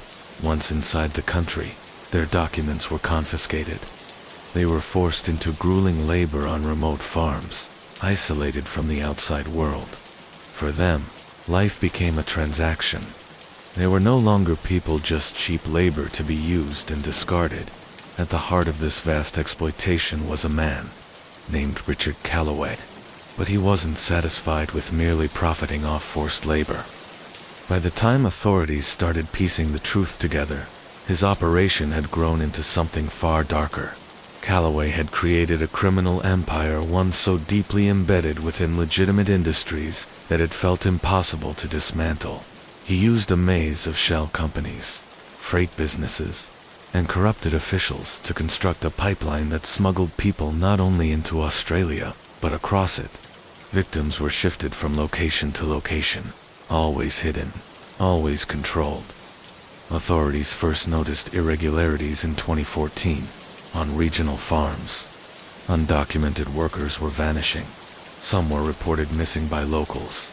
Others simply stopped showing up for work, leaving behind their few possessions and wages that had never been collected. When questioned, the farm owners gave the same answer: they just left. But that didn't make sense. These were people with no money, no transport, no legal protection. They had no reason to vanish unless they were being moved or silenced. Then came the moment that would expose everything. In December 2014, police stopped a truck on the Hume Highway near Albury for what was supposed to be a routine inspection. What they found was anything but routine. Behind crates of fruit, hidden inside the sweltering, unventilated metal container, were 17 people, women, even children. They were crammed together, starving, dehydrated, some barely conscious. One Cambodian woman was moments from death. That discovery shocked the nation. This wasn't just illegal labor. This was human trafficking on a horrifying scale. The investigation that followed became one of the most extensive in Australian history. Federal agents dug through property records, raided farms, and combed through fake business documents. What they uncovered was staggering. Calloway's victims were being trafficked into brothels, domestic servitude, forced marriages, and even cyber scam compounds. Some had been locked in basements, others beaten into submission. It was an ecosystem of exploitation, systematic and brutal. But Calloway himself, gone by the time authorities arrived at his properties, he had already vanished. His homes were stripped, his accounts emptied, and his digital footprint wiped clean. He had walked into the shadows he had operated from for years, and disappeared without a trace. But his absence didn't halt the investigation. It only widened it. What authorities uncovered next stretched far beyond Calloway. There were whispers of collusion, government officials paid off, transport companies used as unknowing couriers, and law enforcement hamstrung by red tape. And then came the name Victor Liu. Liu was a Chinese-Australian businessman and the silent architect of the smuggling routes that moved people like commodities. Publicly, he ran a logistics and shipping company specializing in food exports. Privately, he was deeply enmeshed in organized crime. His warehouses were raided at dawn in a coordinated sting operation between the Australian Federal Police and international agencies. What they found was damning: makeshift holding cells, forged passports, and foreign currency stacked like bricks. But just like Calloway, Liu had vanished before police could reach him. At this point it was clear, this wasn't just a criminal enterprise, it was an international trafficking network. Calloway and Liu had constructed an underground supply chain built on human lives, fueled by desperation and maintained through fear. But he was careful, strategic. For the first time in years, someone on the inside was playing offense. The FBI, armed with Reyes intelligence, launched one of the largest anti-trafficking operations in U.S. history. Dozens of agencies across multiple states joined forces. Wiretaps, financial surveillance, hidden cameras, months of planning. They weren't just going after Calderon, they were aiming to take down the entire infrastructure. And when the raid came, it was swift and ruthless. Federal agents hit Calderon's properties in synchronized strikes. Victims were rescued, documents seized, key players arrested, and in a luxury penthouse overlooking the Las Vegas Strip, Vincent Calderon, once the king of the city's underworld, was arrested without incident. His face, once hidden in shadows, was now splashed across every screen in Nevada. The trial that followed was a media sensation. Survivors testified, some shaking, others defiant, describing the hell they had endured. And Reyes, now under witness protection, provided the final piece of the puzzle. His testimony was clear, unflinching, devastating. When the jury returned the verdict, no one was surprised. Life in prison, no parole, no deal, no escape. The man who once controlled hundreds of lives now had no control over his own. But even as Calderon disappeared behind concrete walls, his legacy of trauma remained. The scars on his victims, emotional, physical, spiritual, would not heal easily. Las Vegas, so skilled at hiding darkness beneath glitz, was forced to confront a truth it had ignored for too long. Human trafficking wasn't just a distant problem. It was here, in the shadows of casinos, behind the doors of luxury hotels, hidden in plain sight. And the fight, it continued. The fall of Vincent Calderon sent shockwaves through Nevada's criminal underworld, but it also sent a message. The traffickers may hide, but they will be found, because the warriors, the survivors, are no longer silent, and this war is far from over. Once Calderon was in custody, it quickly became clear. Dismantling his empire had only scratched the surface. The FBI had arrested dozens of individuals tied to his trafficking operation, but the reality of modern slavery was far more insidious than the removal of one powerful man. Calderon hadn't built a simple criminal network, it was a machine, self-sustaining, deeply rooted, and frighteningly resilient. There were still enforcers, brokers, and traffickers scattered across the country. Some had gone underground, others were already trying to reclaim lost territory, and in the chaos left behind, a vacuum had formed, one that many were eager to fill. Special Agent Mark DeWitt and his team knew their work wasn't done. The investigation had to continue. Calderon had buried his fortune under layers of secrecy, offshore accounts, encrypted communication, ghost properties. The agents worked tirelessly, decoding messages, tracking wire transfers, interrogating those caught in the initial wave of arrests. One name continued to surface: Elias Vega, Calderon's second-in-command. A ghost. No official records. No digital footprint. No known location. He had managed Calderon's security and silenced anyone who posed a threat to the operation. Now, with his boss behind bars, Vega had vanished, and intel suggested he was regrouping. But Vega wasn't the only concern. Some of Calderon's surviving associates were already attempting to rebuild, choosing new leadership. This wasn't just about power, it was about money. Human trafficking was a multi-billion-dollar industry. There was too much profit on the line for criminals to simply walk away. One of the most disturbing discoveries during the ongoing investigation was the disappearance of an entire group of undocumented migrantsmen. Women and children had been in transit when Calderon's operation collapsed. The FBI had intercepted multiple shipments in the weeks before the takedown, but this group had vanished. No trace, no indication if they were alive or dead. Time was running out. DeWitt and his team pored over surveillance, phone records, financial data. Then came the breakthrough. One of Calderon's desert safe houses had been raided by an unknown group just days after his arrest. Whoever had moved in wasn't just taking over, they were claiming what remained. The trail led the FBI to an abandoned warehouse on the outskirts of Reno. Desolate, isolated, perfect for operating out of sight. When agents stormed the building, they found a grim scene: metal cages, blood-stained restraints, and torn documents. The warehouse had been used to hold captives, but it was empty. The victims were gone. Whoever had taken control was faster than law enforcement. They had already moved the group, and then whispers began to surface. A new name was circulating in the shadows: Diego Alvarado, a former trafficker from Central America. Alvarado had long been a phantom presence, operating behind the scenes, watching, waiting, Now, with Calderon gone, he made his move. Unlike Calderon, who maintained a polished front, Alvarado thrived on chaos.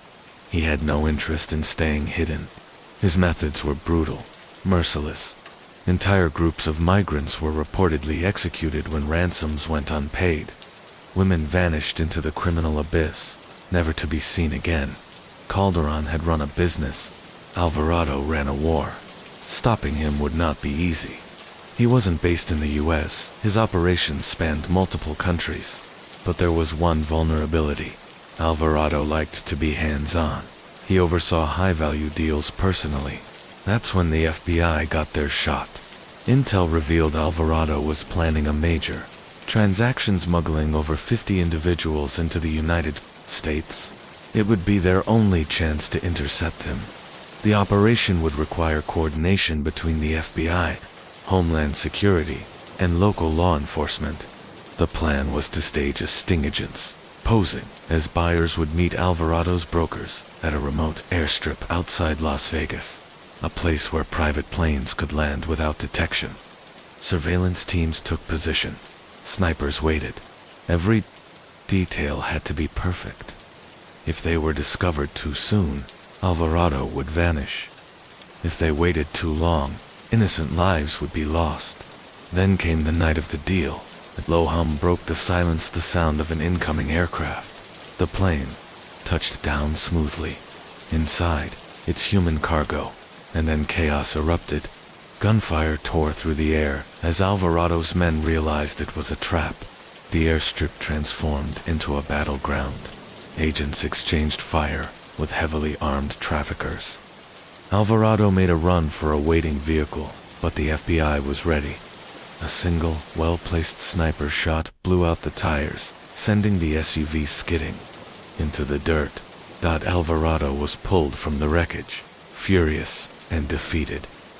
His violent rise to power ended in the very moment he thought he'd claimed the throne, as the sun rose over the Nevada desert. The full weight of what had occurred settled over the scene. The captives scared, malnourished, but alive, taken into protective custody. Calderon's empire was gone. Alvarado's reign had been crushed. But the war was far from over, because trafficking isn't built on just one man, or even one organization. It is a system, a disease, a network that festers in the darkest corners of society. Calderon was gone. Alvarado, too. But others would come, and the agents who had fought this battle knew.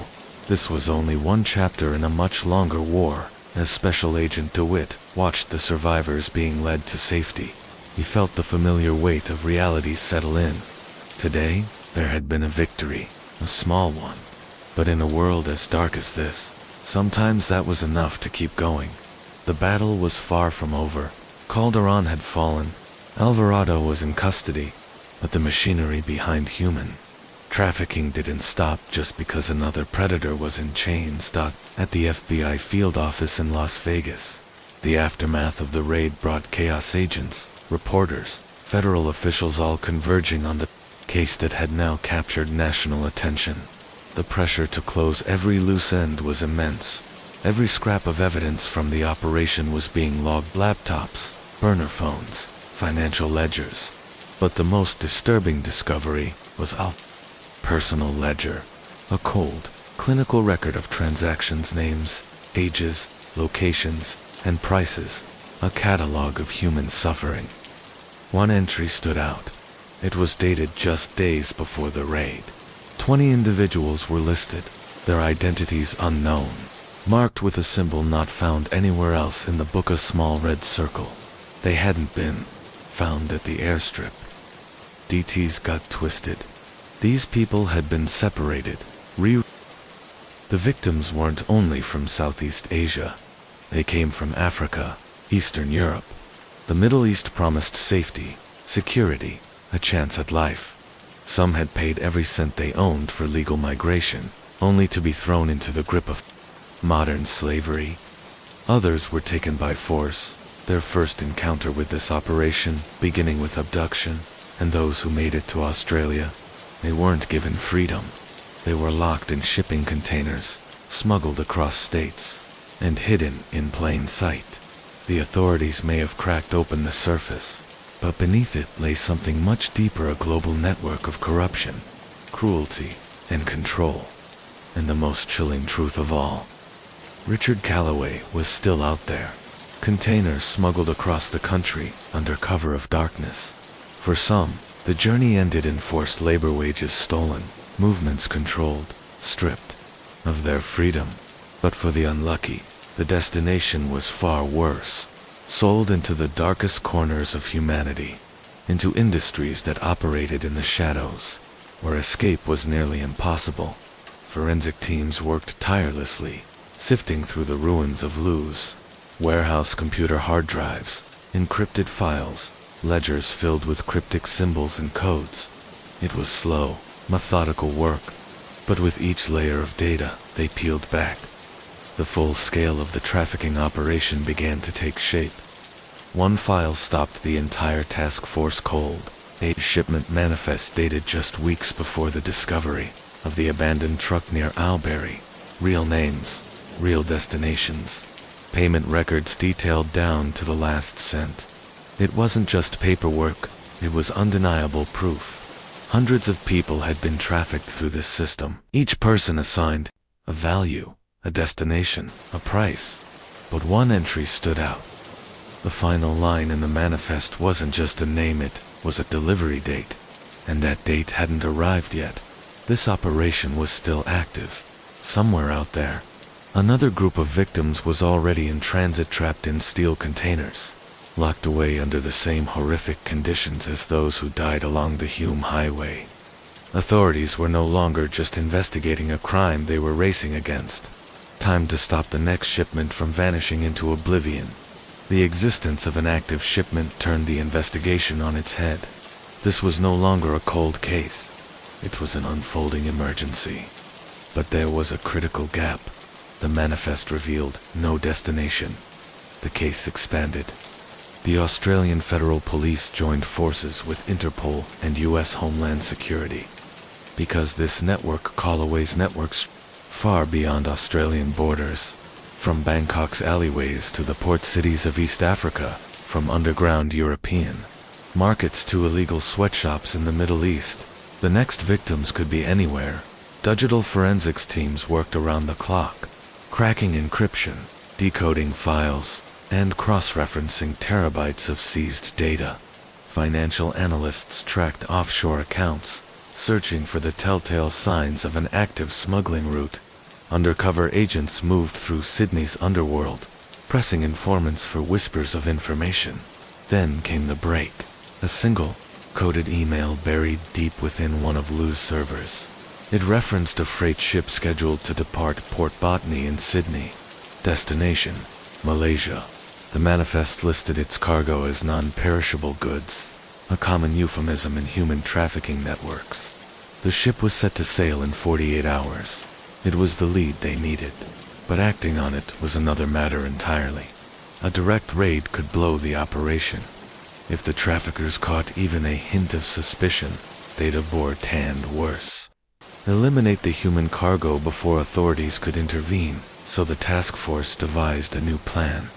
A precision strike. No sirens, no SWAT vans, just quiet infiltration. A covert team, disguised as dock workers, slipped into the port. Surveillance equipment was installed under the pretense of routine inspections. Every truck was tracked, every movement logged. Snipers took up position from high vantage points, watching for signs of the target container. Then, after dark, something shifted.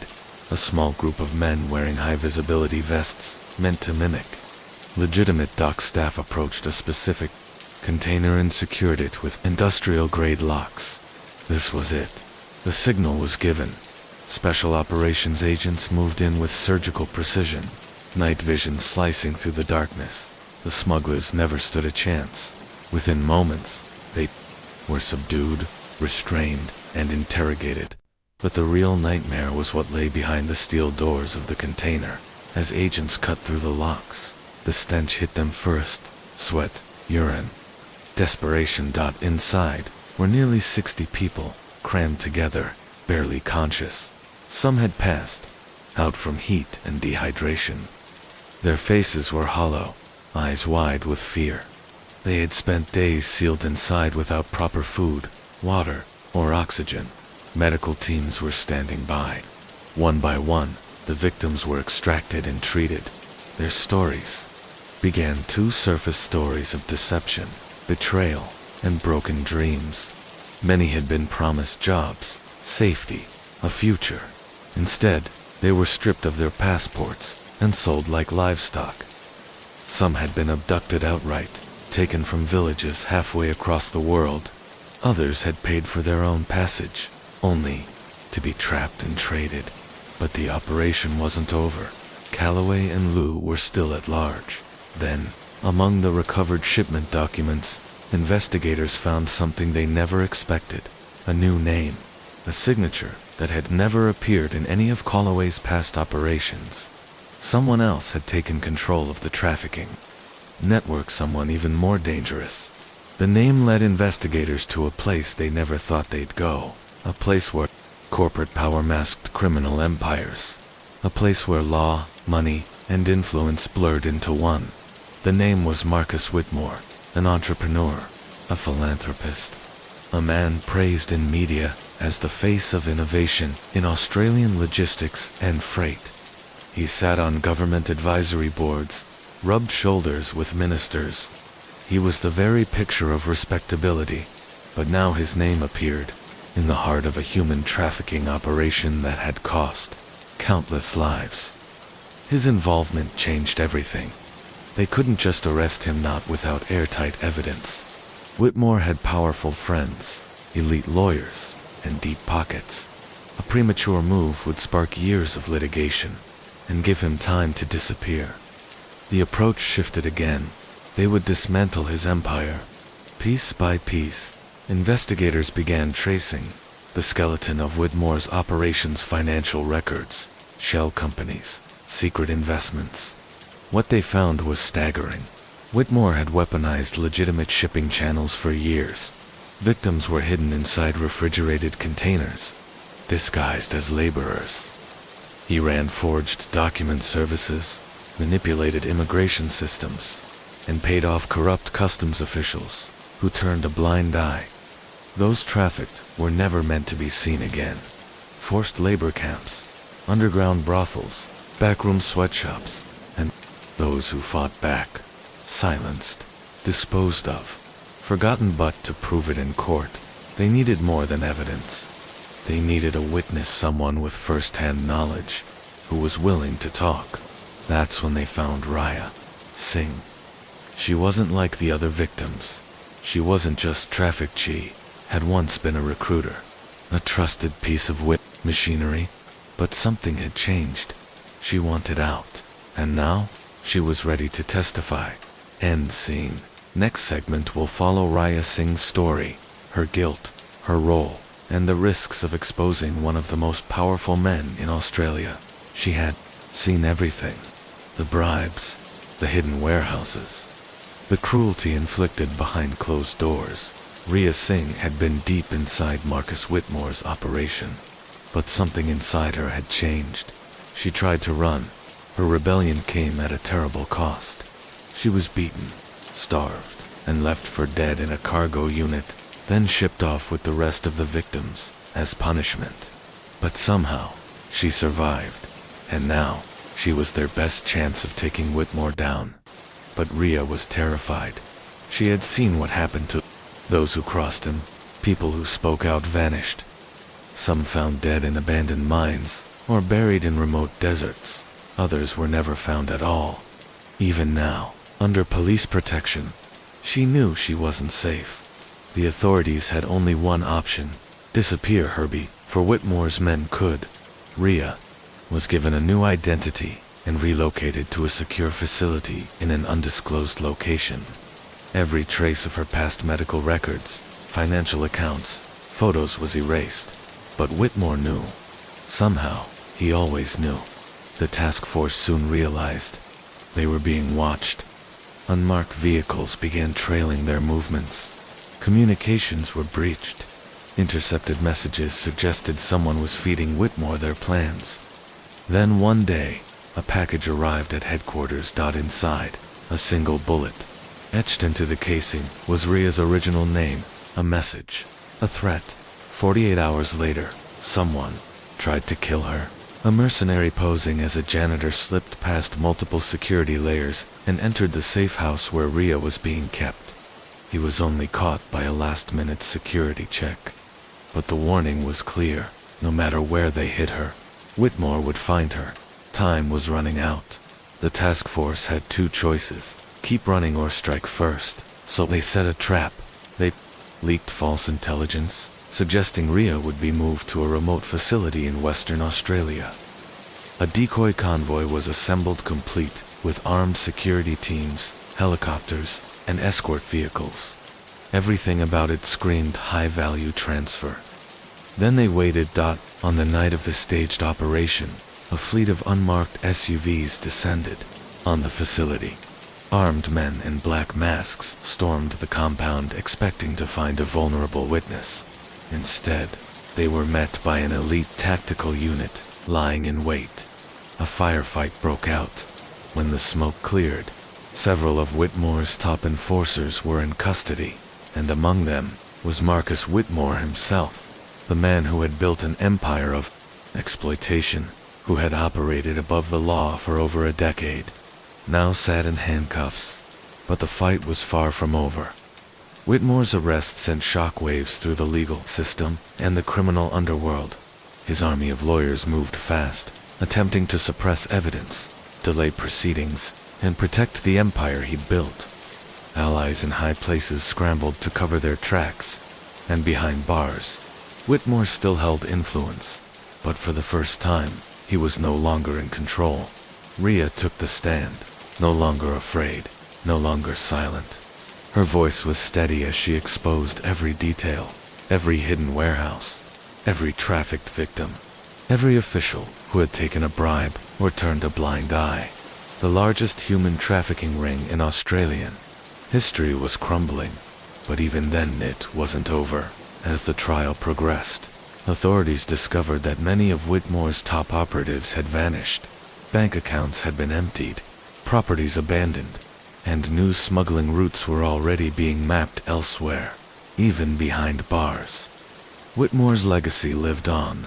Worse, the moment Whitmore was arrested, his network reacted like a wounded animal lashing out in panic. Safe houses were set ablaze. Digital records were deleted. Offshore accounts drained. Some enforcers disappeared without a trace. Others were found dead, their bodies dumped in remote areas. A final warning to anyone who might talk. For the task force, this wasn't surprising. They'd seen cartels and syndicates collapse like this before. But what they hadn't expected was how far the rot went. Then came the most chilling discovery yet. During a routine audit of seized evidence, a digital forensics analyst at the AFP uncovered something disturbing. A trail of deleted transactions from a secure government database. Someone inside the system had been actively erasing records tied to Whitmore's empire. Someone high up. The task force had been compromised. All along they thought they were dismantling Whitmore's operation, step by step. But now it was clear they'd only been allowed to go this far. Someone had been guiding the pace of the investigation from the inside, not to help but to control it. Whitmore, now isolated in solitary confinement, had lost his grip, but someone else had picked up the reins. And then, a name surfaced. After weeks of decoding the heavily encrypted files recovered from Whitmore's private servers, analysts finally broke through a firewall protecting a folder unlike any other. Inside was a ledger. A list not just traffickers, smugglers and enforcers but politicians, CEOs, law enforcement officials, individuals who had directly profited from the trafficking empire. At the top of the list was a name that sent shock through the entire AFP. Deputy Commissioner Alan Roy, a man who had spent years building a public image as a hero. He had led national campaigns against human trafficking, appeared on television, shaken hands with world leaders, pushed for harsher sentences on smugglers. But he wasn't fighting the system, he was managing it. For over a decade, Alan Roy had used his authority to shield Whitmore's empire. He'd controlled what cases moved forward, what raids happened, and more importantly, what cases were buried before they reached daylight. He played both sides, the trusted face of justice and the silent architect of corruption. The ledger was irrefutable. With Roy exposed, the case entered a new phase. This wasn't just about one man or one network. It was about an entire system infected from within. And now, the task force knew, taking down Whitmore had never been the end. It was only the beginning. It was a betrayal so profound that even the most seasoned investigators struggled to comprehend it. Bringing Roy down would require precision. He was too powerful, too connected. If he sensed the net closing in, he could vanish overnight, disappear to a private island or a Swiss safe house beyond extradition. But Roy didn't run. He believed. He was untouchable, using Whitmore's own encrypted files as the backbone of their investigation. The task force built an airtight case. They followed the money millions hidden in undeclared assets, laundered through fake charities, shell companies, and offshore accounts. Some of those accounts were directly tied to classified case files that had mysteriously gone missing. The evidence was damning. Roy hadn't just covered up crimes. He had orchestrated the disappearance of investigations that got too close. The AFP didn't arrest him quietly. Instead, they held a press conference. Every shred of evidence was laid bare. Roy's empire of corruption wasn't just exposed, was obliterated in front of the world. By nightfall, he was in handcuffs. With Roy gone, the final pieces of Whitmore's operation crumbled. Hidden operatives were fleshed out. Safe houses were raided. Financial networks were torn apart. Dozens of traffickers, enforcers, and corrupt officials were arrested. Over 300 victims, some missing 4 years, were rescued.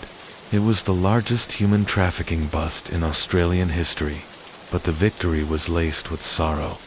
Freedom, for many survivors, did not mean healing. Their families were lost, their identities stolen, their pasts erased. Some scars would never fade. For the investigators, it was a hard-won battle, but not a conclusion. In the months that followed, the world moved on. News outlets chased new scandals. Politicians scrambled to claim credit. Headlines faded. But for those who had worked the case, there was no illusion of closure, because Whitmore hadn't been the first, and he would not be the last. Human trafficking was a global industry. It had thrived long before Whitmore, and it would continue long after. There would always be another Roy, another corrupt official, another transport of stolen lives waiting in the dark. And so the fight continued, because in the corners of the world where laws meant nothing and human lives were currency, the machine kept turning until someone, somewhere, decided to burn it all down. Asterisk, the world didn't stop spinning after Alan Roy's arrest. Headlines called him a monster, the mastermind behind one of the most insidious trafficking rings in Australia's history. But for those inside the investigation, his capture was just one battle in an endless war. In the chaos that followed, prosecutors scrambled to build an ironclad case. Politicians distanced themselves. Roy's former associates vanished, some into hiding, some silenced by those afraid they might talk. Even as Roy sat in a high-security cell, his influence hadn't been erased. Investigators were still combing through mountains of evidence, trying to trace every dollar, every cover-up, every decision that allowed the ring to thrive. It was overwhelming years of deception buried in forged records, erased drives, and digital dead ends. But Roy had made a mistake. Like every man who thought himself untouchable, he'd kept something for himself, a backup plan, an insurance policy. It came to light through a single overlooked receipt tucked in the margin of a financial ledger. It led to a small storage unit, rented under a false name. Inside, a black leather briefcase, and in it, Everything. Hundreds of pages, contracts, bank records, names, addresses. Not just proof of Roy's crimes, but evidence of something far bigger. Roy wasn't the top. He was a cog. The briefcase revealed he had been one of many, his network only a fragment of a vast global machine. Encrypted messages linked him to suppliers across Eastern Europe, Southeast Asia, and South America. Payments from foreign accounts. Details of shipments routed through legitimate supply chains. And at the center of it all, a name investigators had never seen before. Virgil. No photo. No fingerprints. No traceable identity. Just a name and a reputation that echoed through the pages like a ghost. Virgil was the one who had connected Roy to global traffickers. The one who had orchestrated the flow of high-value cargo. The one who had ensured whistleblowers vanished before they could talk. Roy's arrest hadn't slowed the network. It had simply shifted command. One encrypted email, dated days before Roy's arrest, was the only direct communication. Shut it down. No loose ends. It came from a secure server in Dubai, signed, simply, V. The task force knew instantly this was no longer a domestic case.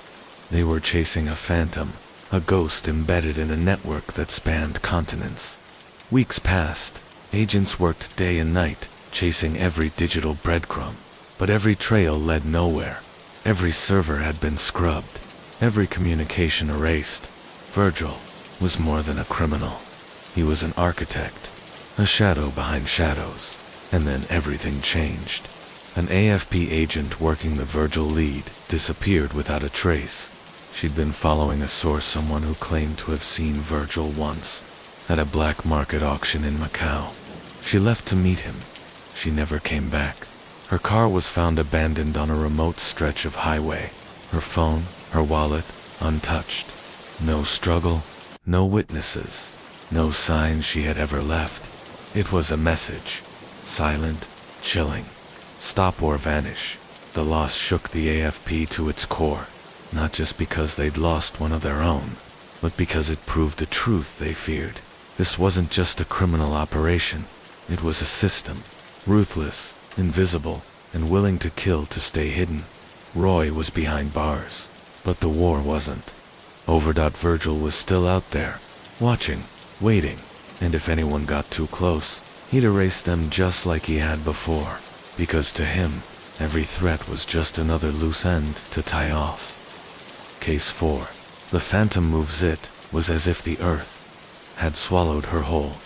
No body, no witnesses, no signs of struggle, just silence. And then an email. It arrived 24 hours after her disappearance, sent to her encrypted work account. It contained only 2 words. Not yet. No sender, no metadata, no digital footprint. It was a ghost message, one that sparked immediate division among investigators. Was it a cruel taunt, psychological warfare from her captors? Or was it something more sinister, a warning, a signal that they were being watched, that they were allowed to search? But only up to a point. Roy had been a soldier in this underground war. But Virgil was the architect of the battlefield, and with that message, Virgil had made his move. Now, under extraordinary pressure, authorities shifted focus. If they couldn't find Virgil, they'd go to the ones who had survived Roy's vast trafficking network. Victims who had escaped, been rescued, or simply left behind when his empire crumbled. Many were too broken to speak. Some trembled at the mere mention of Roy's name, convinced he still controlled them from prison. Others refused to believe he was ever truly caught. But one woman finally broke her silence. She was no older than 25, trafficked for years through the system before escaping during a chaotic raid in Darwin. And what she said changed everything, because she claimed to have seen Virgil. She hadn't known where she was being held, only that it was a warehouse near the docks. The men there were cruel, violent, but they were afraid of someone greater. One night, a man arrived. She never saw his face, but she felt his presence before he entered the room. The handlers changed. Grown men who had broken countless victims reduced to silence. They stood straighter, spoke less. Even breathing too loudly seemed dangerous. She never saw him raise his voice, never saw him act violently. But when she looked into his eyes, she said she understood true, inescapable terror. She couldn't explain it, couldn't describe what made them wrong, but something in her soul knew. This man wasn't like the others. He wasn't just a trafficker. He was something else entirely. And then nothing, no leads, no progress. The investigation stagnated, the media moved on. Government funding dried up. Officials distanced themselves, until a final message arrived, an anonymous call in the dead of night, delivered directly to the senior investigator's personal phone. No voice, just a synthetic message. You know enough. Let it die. No trace, no signature, just silence. The war wasn't over. It was merely preparing for the next battle. Case 5. The Ghost of the Docks, New Zealand's hidden empire in the heart of Auckland's industrial district. Behind the front of a legitimate international shipping company, thrived one of the most elusive human trafficking networks in New Zealand's history. Its mastermind was known only as Dmitry Novica, former Belarusian national, fluent in 6 languages, armed with passports from half a dozen countries, and backed by a web of corruption that spanned Eastern Europe to the Pacific. But Novik wasn't just a trafficker. He was an orchestrator, running a polished ecosystem of exploitation. He didn't rely on thugs with guns. He relied on bankers, shipping agents, and logistics networks. Every piece of his empire was hidden beneath layers of legitimacy offshore accounts, front businesses, silent partnerships, and the workers. They were ghosts, men and women trafficked into ports, farms, factories, places that needed labor but didn't ask questions. They came from the ruins of war zones and poverty-stricken nations. Desperate for a new start, they found slavery instead. For years Novik's machine operated without a hitch, until 2022. That year, a fishing trawler was discovered adrift near Christchurch. Stripped of identification, its engine barely functional. It seemed abandoned, but hidden beneath the deck was a cramped compartment. Inside were 14 people, malnourished, dehydrated, some too weak to speak. Wrist bruises told a story of prolonged captivity. Their eyes told another pure, unfiltered fear. And in the ship's logbook, investigators found what they weren't supposed to see: a list of names, shipment coordinates, and one note, scrawled in a rare Eastern Slavic dialect. One name, Dmitry Novik. That was the spark. The operation that followed was unlike anything New Zealand had faced. It spanned multiple countries, with Interpol, maritime security, and local law enforcement racing to uncover a network that had thrived in silence. The victims, once stabilized, spoke of broken promises, jobs that never existed, contracts that meant nothing, abuse that began long before the journey even started. Some had been held for months in secret compounds in Southeast Asia before ever stepping foot on a boat. The recovered logs, though water-damaged, offered leads, references to a warehouse in Auckland's port zone, coded communiques between Eastern European and Asian criminal syndicates, encrypted wire transfers linking to shell corporations in the Cayman Islands. Every clue peeled back. Another layer of the empire, and at the center of it all was Novik. But like the others before him, by the time law enforcement closed in, he was gone. The Ghost of the Docks, Part 2. At the center of it all was a name that investigators had only heard in whispers: Dmitry Novik. But catching him would be anything but simple. Dmitry Novik was an enigma, a man who, according to every official database, didn't even exist. His true origins remained a mystery. Some intelligence reports pointed to Belarusa, child of the Soviet collapse. Raised in the underworlds of Eastern European crime syndicates, others claimed he'd spent time in the Middle East and Southeast Asia, learning the art of smuggling long before he ever set foot in the Pacific. What investigators did know was that Novik had spent more than a decade building a global empire. In the shadows, an empire that trafficked thousands of lives across continents and laundered millions through cryptocurrency and offshore accounts so complex they'd leave even the sharpest forensic accountants lost in the maze. But what made him truly untouchable wasn't just his money or reach. It was his obsession with anonymity. He never used the same alias twice, never stayed in one country for too long. He trusted no one, not entirely. Those who worked for him had never seen his real face. They never heard him speak directly. Orders came through encrypted channels, third-party messengers, and dead-drop couriers. The man was a myth, a ghost, a name passed between traffickers and criminals in the darkest corners of the globe. But now, for the first time, he had made a mistake. During the raid on the ghost trawler, among the scribbled names in the ship's logbook, one stood out. It wasn't a victim, and it wasn't a buyer. It was a facilitator, a Serbian national named Anton Razivica, known forger, long flagged by Interpol for human trafficking and document fraud. Razivic had been Novik's man for fake passports, false identities, and border manipulation. But in the weeks before the ship left port, Razivic slipped up. He withdrew funds from a flagged shell account, an account quietly linked to one of Novik's front companies. That one transaction unraveled everything. It exposed a trail of payments, forged documentation, and international laundering that all pointed to one place, Auckland, New Zealand. A joint task force was immediately assembled. New Zealand police, Interpol, federal agents. Together they launched a coordinated assault on what they believed to be one of Novik's primary safe houses, a warehouse, tucked away on the industrial fringe of the Auckland port. From the outside it looked unremarkable. Trucks, containers, paperwork, a logistics hub like any other. But inside, it was hell. Dozens of undocumented individuals, held in cramped, squalid quarters. Some barely fed, most unaware of where they even were, let alone where they were being sent. Among them were children, some too young to speak, none old enough to understand why they'd been taken.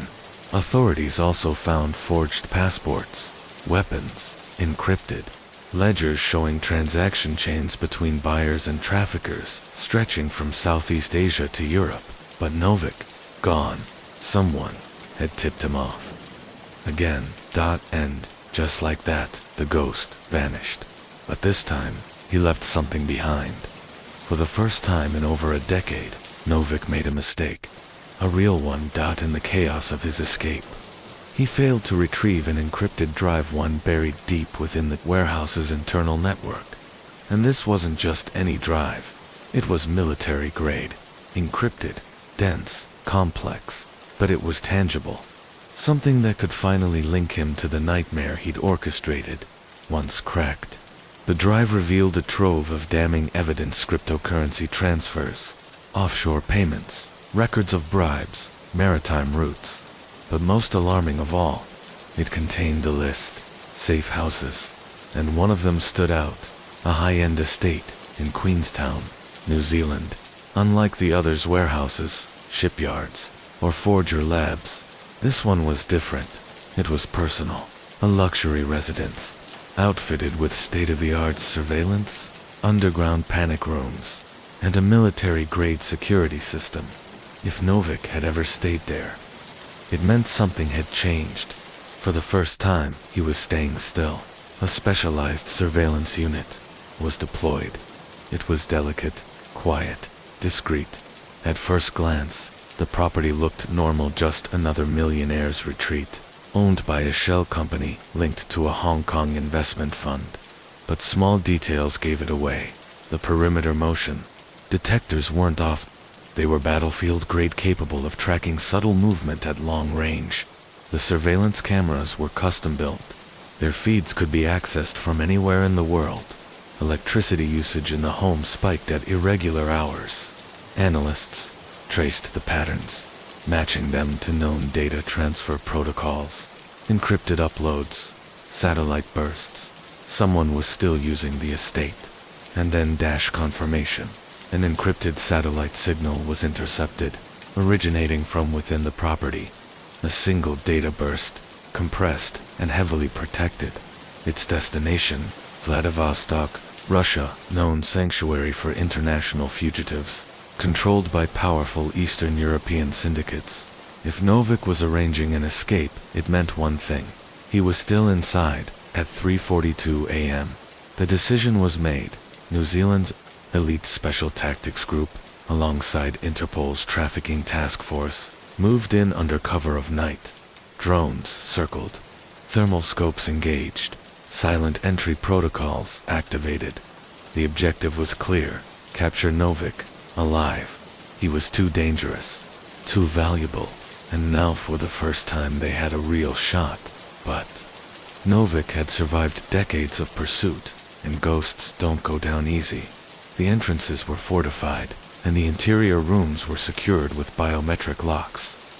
But none of it mattered not, against a tactical unit trained for high-risk extractions.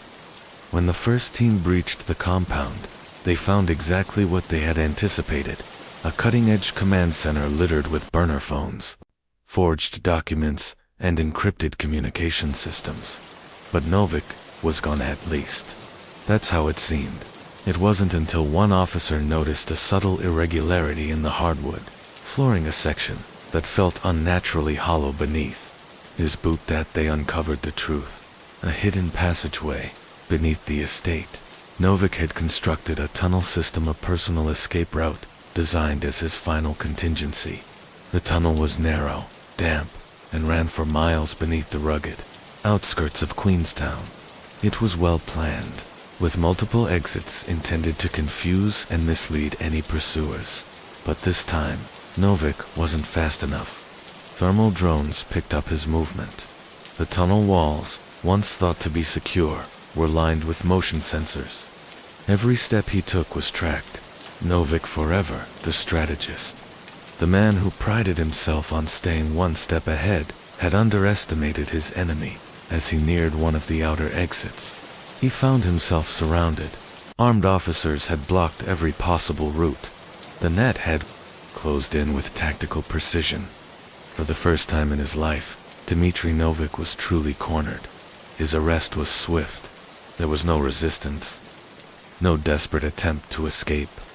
He simply lowered his head, as though he'd always known this moment was inevitable.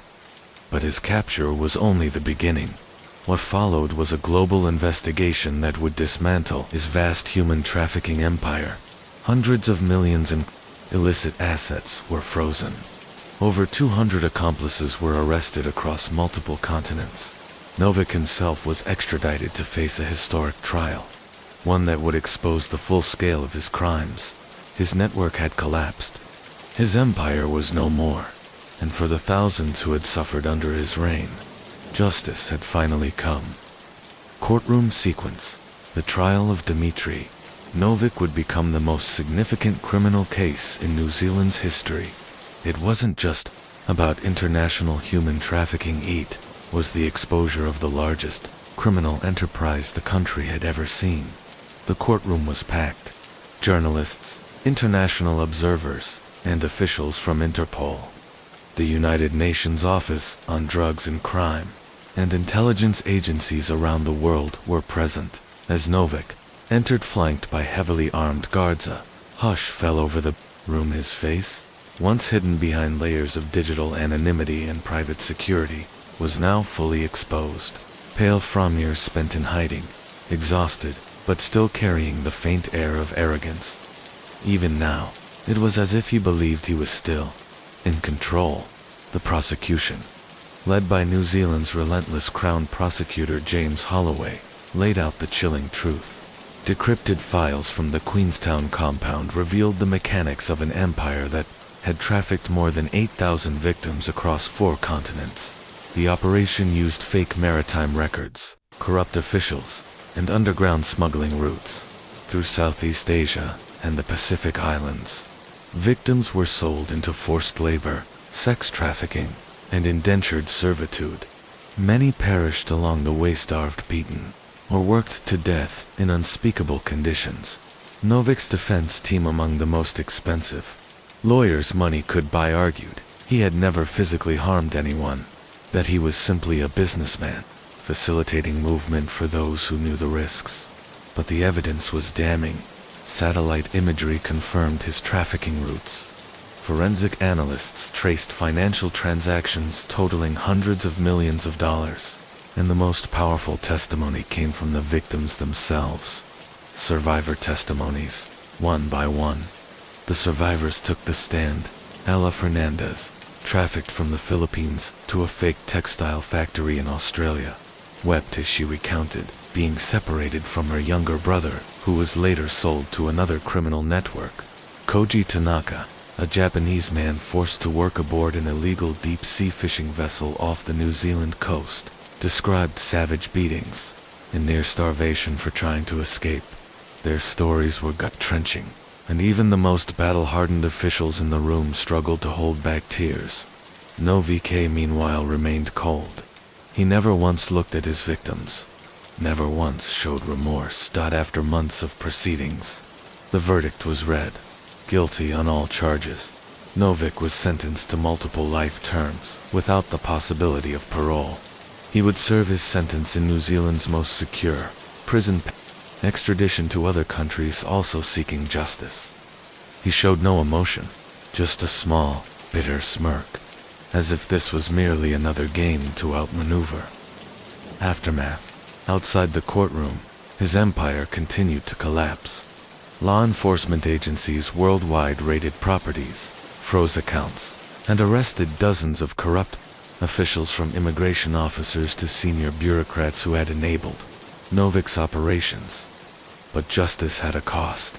Many victims would never be found, their bodies lost at sea, buried in unmarked graves, their stories silenced forever. For the survivors, however, Novik's arrest meant something more. It meant that monsters were no longer untouchable, that the world had finally listened.